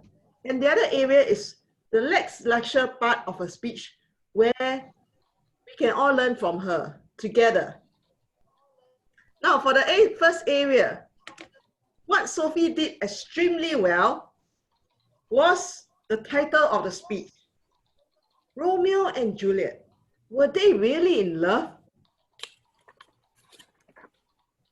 This title attracts attention. It's attention seeking. And immediately, as an evaluator, I'm thinking, I'm really thinking, were they really in love? And it's disruptive thinking. Very good. Excellent use of question, right from the title.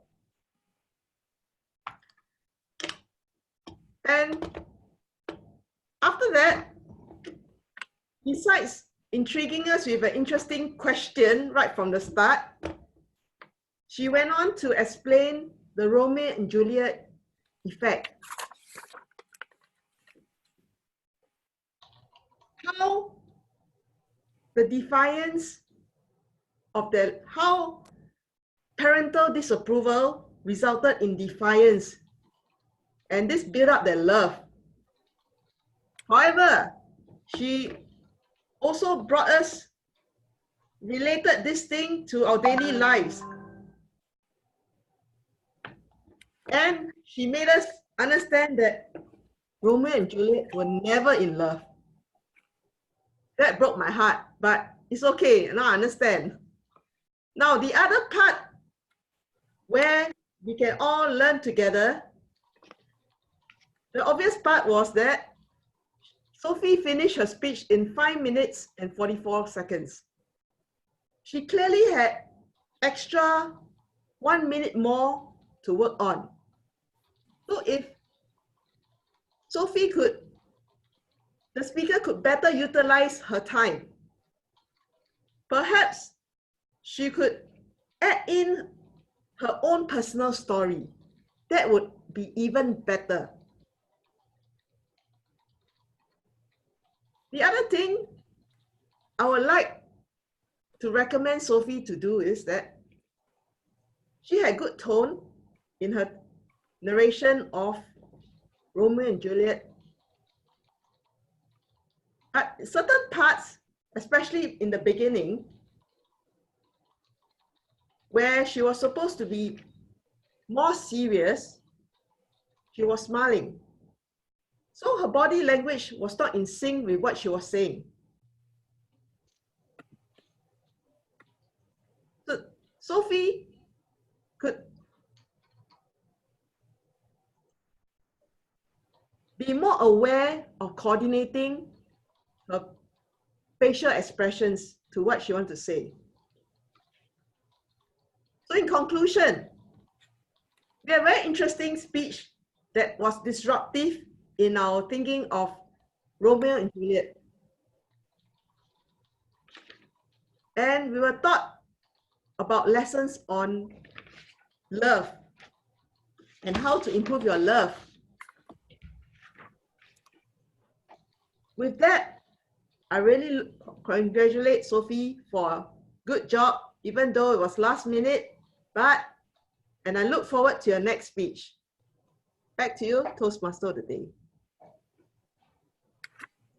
Thank you, Toastmaster Alisha, for his evaluation or Alisha speech. Okay, let us go to the next evaluation by Toastmaster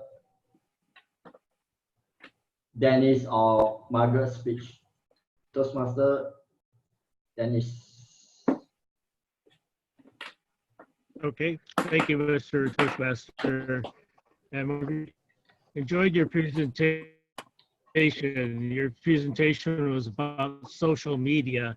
Everybody here probably uses social media, otherwise we probably wouldn't have found out about this Toastmasters Club.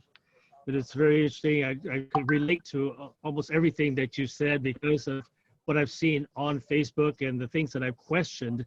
And I look at things and what do you mean? Or some of these other crazy things that we see. So I enjoyed your presentation. I'm going to talk partly on your content and then partly on what I saw. So I said your content was very much update based on my personal experience. You talked about the various posts of people who are posting on the social media, and then the things that have gone viral and how people get them to go viral. The interesting thing about sharing messages, I noticed people try to share information that they've seen. Some of it's true and some of it's not. And I try to go things because I feel that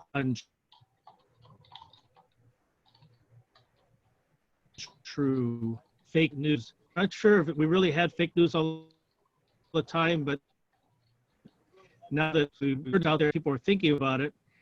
I think it's making us not believe a lot of things that are true because we're not sure that if it's true or not, and people call it fake news even though it really is true. I also relate to the thing you talked about, people sharing.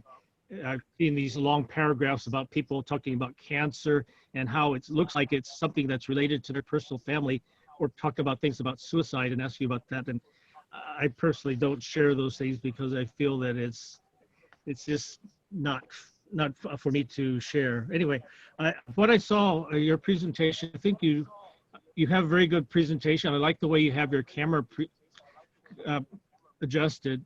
When you did look at your notes, I could see that your eyes moved over to the side just a little bit, but for the most part, you were looking directly into the screen, so you were speaking to us and with us. And that's one of the things that's kind of hard to do with the camera, is that most of us are still trying to look at our notes, and when we do, and we look off to the side, and we do not face the camera. So it's something I think we all need to work on, but I think for the most part, you did a good job. Your eyes moved over just a little bit to the side, but you tried to come back and look at your camera. So I felt you did very well in doing that. So I really don't have a lot to comment about as far as improvement, because I think you have everything pretty much nailed down. So I enjoyed your presentation. It was very timely, and I hope that all of us think about this when we think about sharing and presenting other information that may or may not be true unless we fact check it. Back to you, Mr. Toastmaster. Thank you, Toastmaster Dennis, for his evaluation. Okay, give me a second. The time is 2 minutes and 40 seconds. Okay, let us go to the next evaluator, Toastmaster error for his evaluation of Toastmaster Hiren speech.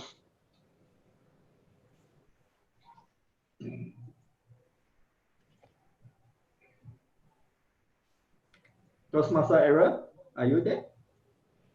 Thank you for a reminder. I forgot to unmute myself. I was saying that I'm really happy to hear Hiren's speech in terms of speaking to inform, really about facial recognition. He scared me and then gave me a twist of wearing my mask. That's why I'm influenced by him. So give a round of applause for this impactful, affectionate speech. So give a round of applause for that. Now, obviously, I'm not scared of virus, so I'm just taking it off. But most importantly about facial recognition is about the applicability and also about giving us something to learn today. So look at this online meeting today. What you have done at first is actually sharing a screen about your PowerPoint slides, which is really, really good. Clearly on the part whereby you have done a lot of preparation because the pictures were very big. It actually highlights the main point. It doesn't contain too much word. So great job on the PowerPoint slides. The colors, contrast, well done. Now, always remember that PowerPoint is a tool to about speaking to inform, because speaking to inform is to really allow people to understand. So at the part whereby at the end you give us a twist of wearing a facial mask, that actually kind of slightly defeat the purpose of your speech. So my first recommendation for here is that if you want to give a very humorous speech at the end, I'd rather you just wear a mask directly, right?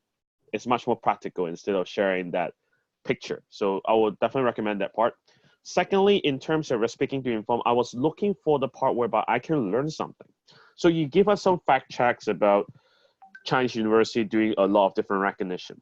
But if I'm going to challenge you further, is there anything that I can see directly from this room right now? Because if you see this room, we have 2 Jennifer Lims, we have 2 Willies, and we have also 2 Dennis. So is your facial recognition applicable into this meeting right now? If that's possible, show us and demonstrate. That actually has a more hands-on. Really, please mute yourself. I'm not against them doing the online meeting. Make sure they do the right thing. I know, but mute yourself, please. Thank you. I'm doing evaluation. I'm the boss, okay? Come on, move on.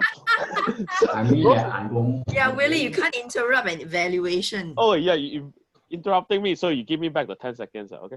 But continuing on is about the part whereby I really love the clarity, because speaking to inform requires 2 key elements. One, are you clear enough for the audience to understand? Meaning that if I'm just a 7-year-old kid, can I understand everything that you're saying? Yes, because you're using not too difficult words to digest. So that is a very good plus for that. Now, the second thing is about the applicability, which I'm challenging you on, because the challenge part is whereby I want you to grow into a better speaker. Just like you're doing at your backdrop with a Toastmaster International there.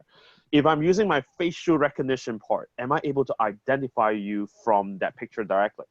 And show us how. Do a print screen directly, and then put it and say that, oh, look at the technology right now. Compare the difference between two phones. Are they high tech enough to actually identify us?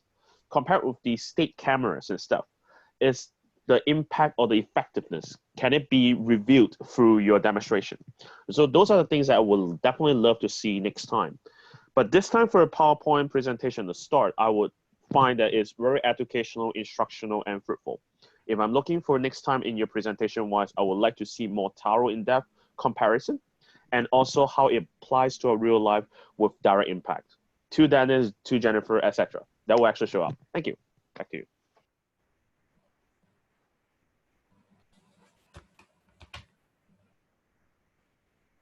Unspotlight me. And I'm not over time, okay? I got back my 10 seconds. Back to you.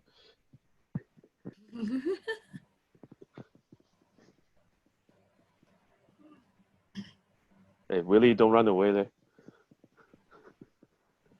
I think Willie's on a call with TI.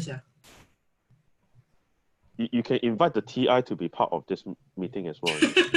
You have to ask Willie, because he's like gone and he is.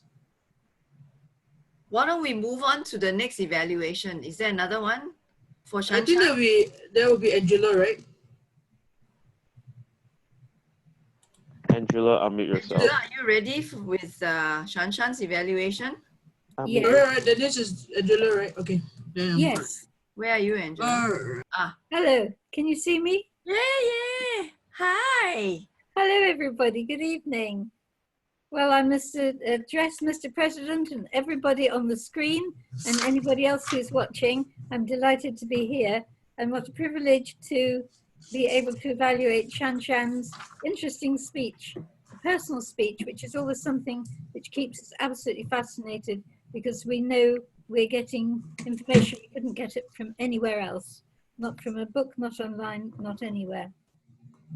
I can see what progress Shan has made from her earlier speeches.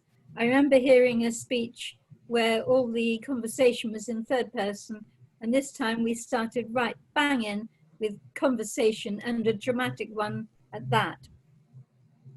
We had two contrasting characters. We had the little boy and the adult, and this is where, and we had the crying, but this is where I come in with my suggestions. To make it even more dramatic, I would have liked her to have worn two hats. One maybe a little boy's baseball cap, or a cap with a brim, and then maybe the old man's hat. And then I think she got the tone of the little boy, the high tone of a little boy. But I wasn't sure that she came down with a deep enough voice of the grandfather, and then her voice as a narrator could have been a third voice, completely distinctive from those two. Then also we had the crying, but I didn't think we got enough of that. Sad as it was, it sounds rather ghoulish for me to say I wanted more crying. I wanted her to be crying like this, absolutely distraught, so that we could feel the agony of the poor little boy. I thought that without demonstrating the crying, this whole scene went on perhaps slightly too long, because I wasn't sure where it was going. Then I also never quite got clear what the relationship of the little boy with the speaker. Was he the cousin, or the younger brother, or the father? Because how could the grandfather, the little boy grows up to be a man, and the grandfather is still around. I reckoned he was about 125 at this point in the story. I was just trying to work it out. So perhaps that could have been clarified. And I immediately thought, well, it's got a lovely message. Where is the symbol? I was waiting for the symbol. If you look at the prize-winning speeches, the ones, hello, I'm looking for the timer. It's waving about, nothing's timing. Oh, here we are. Oh, I've gone over time.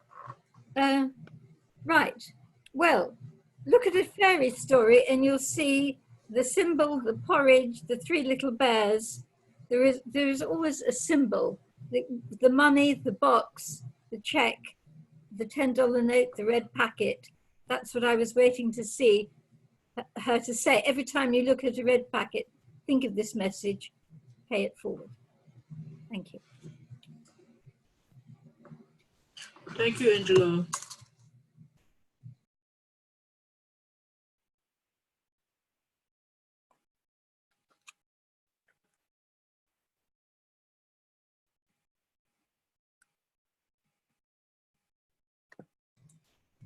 Do we have Tick, tock, tick, tock, tick, tock.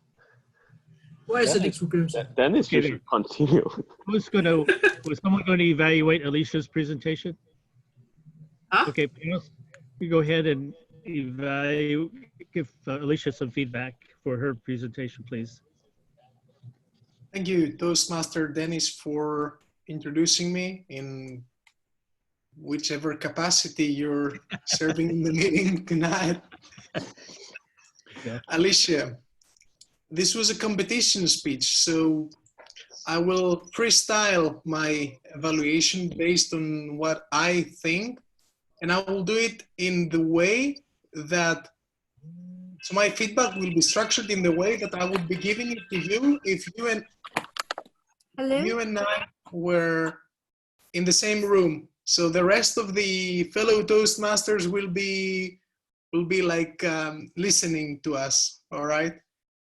Just because this is a competition speech. So you opened with you had a strong opening and a dramatic opening, like a condo, you don't deserve to live in this condo and so on. So it grabbed my attention because of the effect in your voice.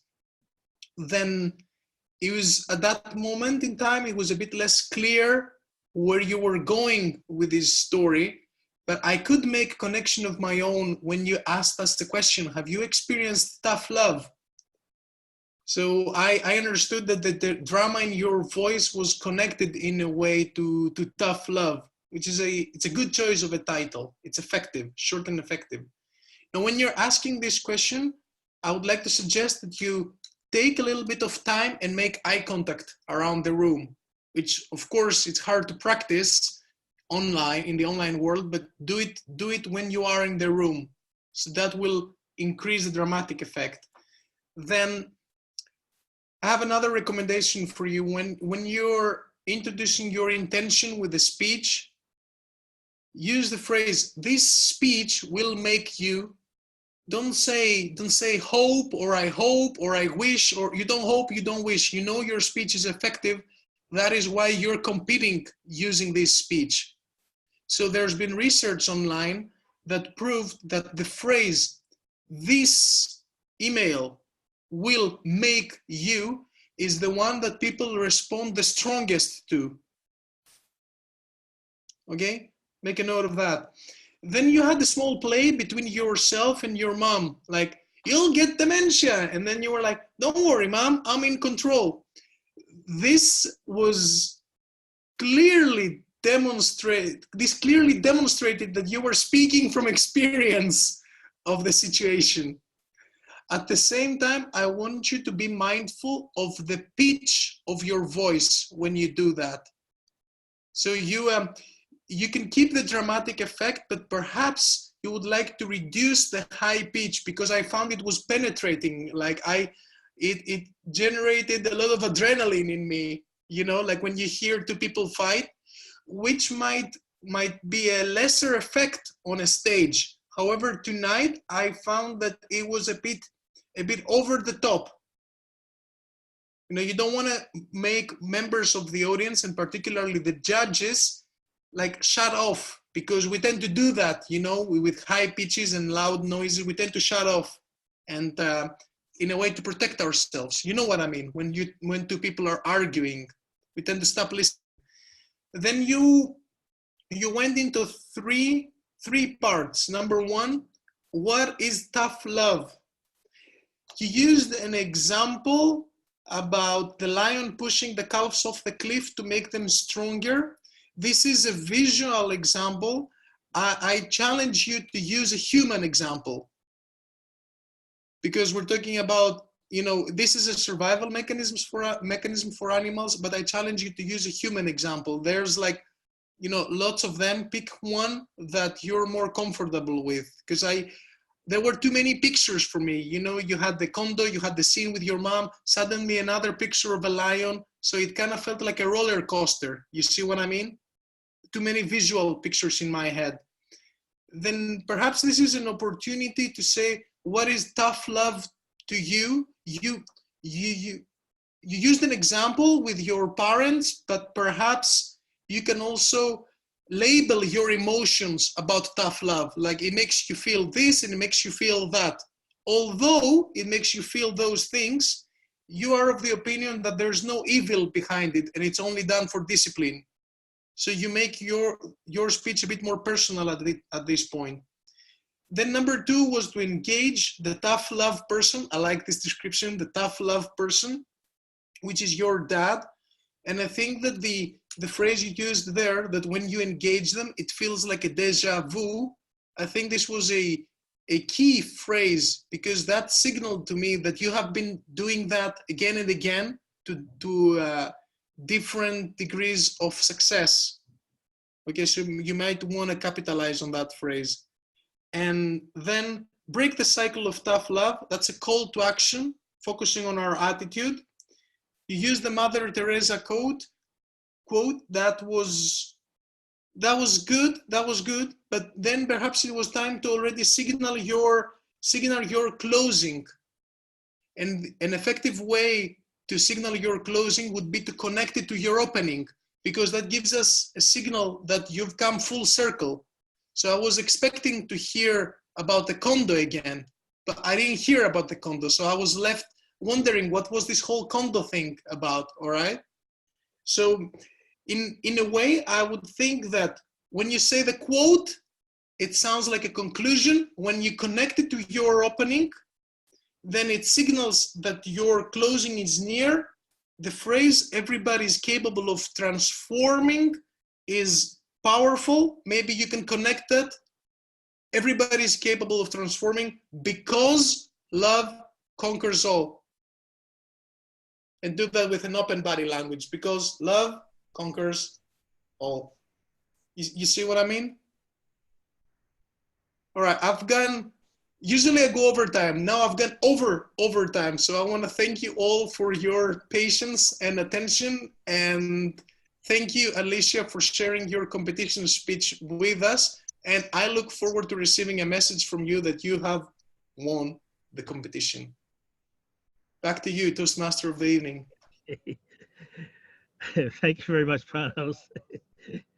Very thorough evaluation. Actually, one other question, Alisha, were you going to do that online again, or is it going to be in a live presentation? Yes, it's on live presentation. It's live? It's live, not online. Online, I have some other ideas. It is online? Okay, because you need to, based on what I saw, your camera cut you off, so I'm not sure if what everybody else saw, but I saw it cut off.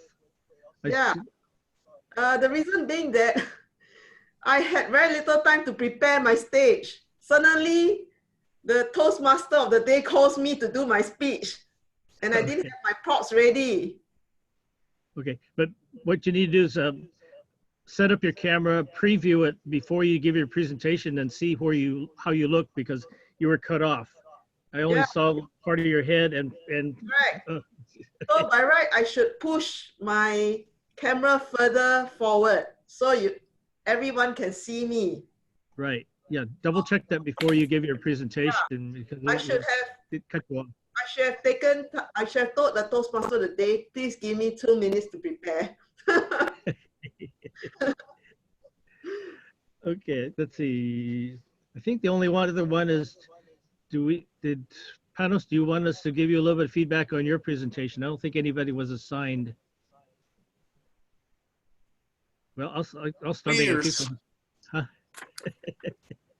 I thought you did very well. You gave a lot of good examples, and you did use the PowerPoint, but you also filled in a lot of information besides just giving us the information on the PowerPoint. So I thought you did very well. Anybody else like to make some comments for Panos? Looks like we've lost Willie. Hi, Panos. Okay, it's a wonderful speech that you did, but an introduction being something that people do, you have a lot of valid points there, but I thought what would be really helpful for your audience is for you to do a demonstration on how it should be done, or how you would do it with all the points that you mentioned incorporated in that demonstration.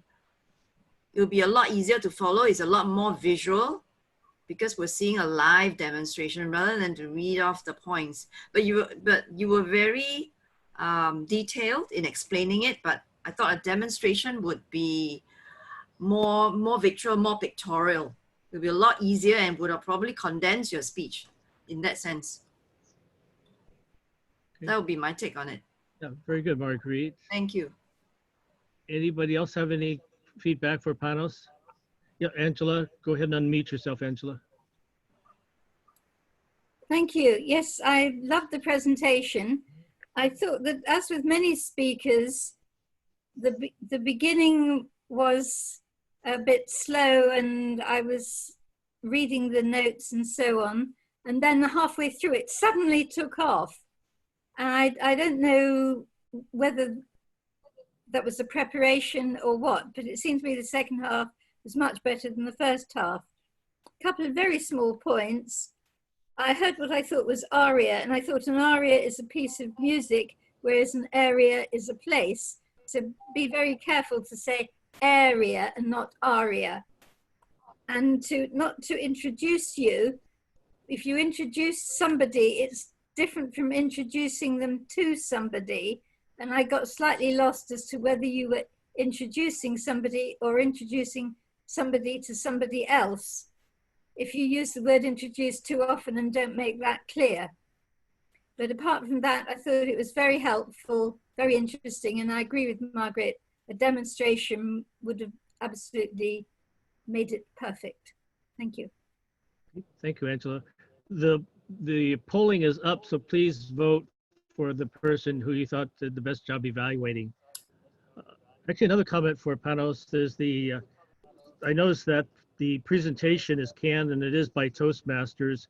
And what I've done, especially for the club officer training, I edit some of the screens and pull some of them out so that I can insert things that I think are more appropriate. So look at some of the slides when you're doing some of these PowerPoints.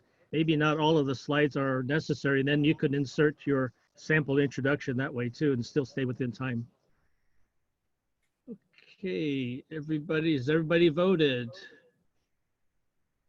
Okay, looks like Aaron is the winner today. Congratulations, Aaron.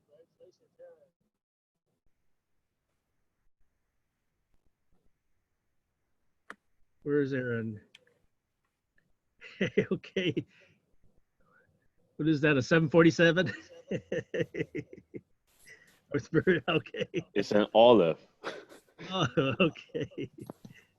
Oh no, not olive. It's not the one that you eat. The snowman, right? The Oh, okay. okay. Not olive. It's a different fruit. No, that's not a fruit. That's a vegetable. Okay, I think we've completed all the evaluations.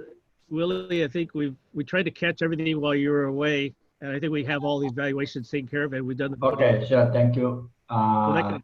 Dennis, I shall take over the meeting to. Okay. Okay. Okay. We have a big crowd today. Okay. Can I have some feedback for the guests tonight? Toastmaster Sophie, for China. Can I have your feedback about the meeting tonight? Yes, I very much enjoyed tonight's meeting because I think this was my first online meeting, so I didn't really know what to expect. I go to weekly meetings more often where we interact face to face, but I think this online meeting has been a very interesting experience in that we can also learn how to give online presentations better because I don't do those often. So it's been a very rewarding experience, and I wasn't really expecting to win, but thank you for everyone's vote. Okay, can I have Margaret, who have not joined us before? So give us your feedback tonight. It's my first full meeting this evening. Yes, I enjoyed it. I didn't make a fool of myself and talk behind all your backs. Okay. I enjoyed it. You. Yes. Thank you. Can I have the next guest, Kai Tan, for I think China or from somewhere? Kaya Lu. Yeah. Give us your feedback. This is the first time for me to attend the online meeting. Very glad to watch our people's speech and the table topic. Yeah, it's okay. It's thank over? you. Yeah.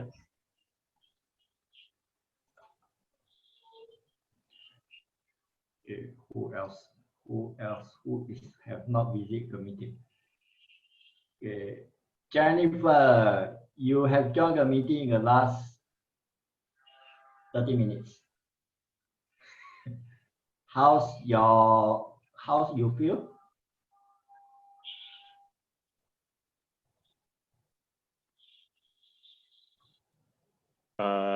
Unmute yourself.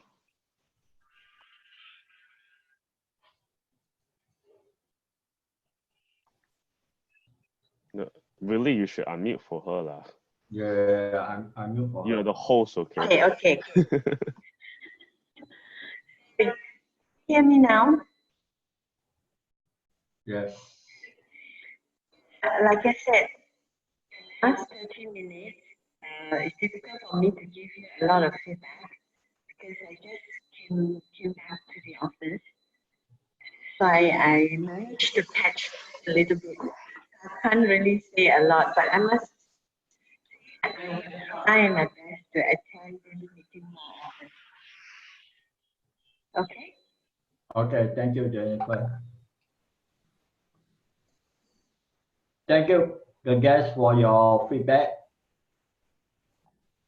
Okay, it's 12:04 a.m. It will be 4 p.m. It's no time. It's 6 p.m. at Greece. It's 10 a.m.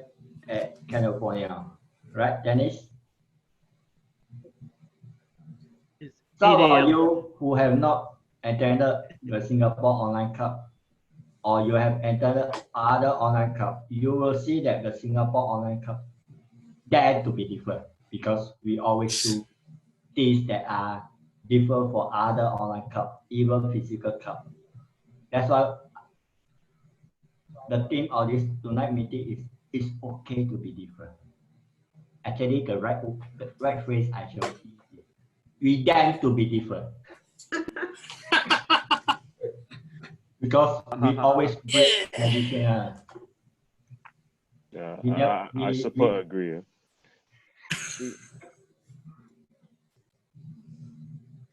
Well, there are still 44 meetings to go in 2020, and it will be 5 more meetings where we get our cup contest. The Singapore Online Speech Contest will be on the 20th of March 2020. It's a very good timing. This week we have a 2nd of February 2020. So March we have a 2020 March 20 year. Will you be a very special day?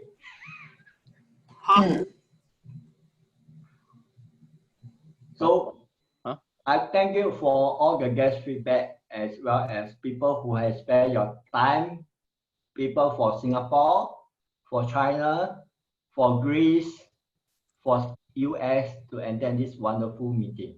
We hope to be even, not say better, we hope to be different. And I end this meeting tonight. Okay. Well, Picture time. Picture time. You're over already. Wait lah. Do one more with the soft toy. One more. Okay. No. Stop the pause and then we'll continue. Okay, then I put one more toy. I just put one more toy. I have Buzz Bunny, should be fine. Okay. Wait, I get my toy. You guys have real life toy. I need to find a real life toy.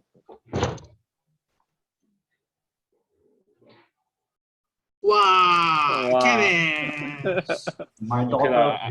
I put one more normal toy. Okay lah. Okay, done. Done. Okay. See. Are you sure? We haven't even looked at the camera. Like. Everywhere camera. Okay, one more time. Hey, selfie, we need to actually adjust ourselves to look slim, right? Yeah. Ah. Okay. Okay. Okay. I am not in the picture yet. Wait. Okay. Go. Okay, done. Okay. Video recording stop. Yep. So next time we are going to do is not the toy parade. We are going to do a pillow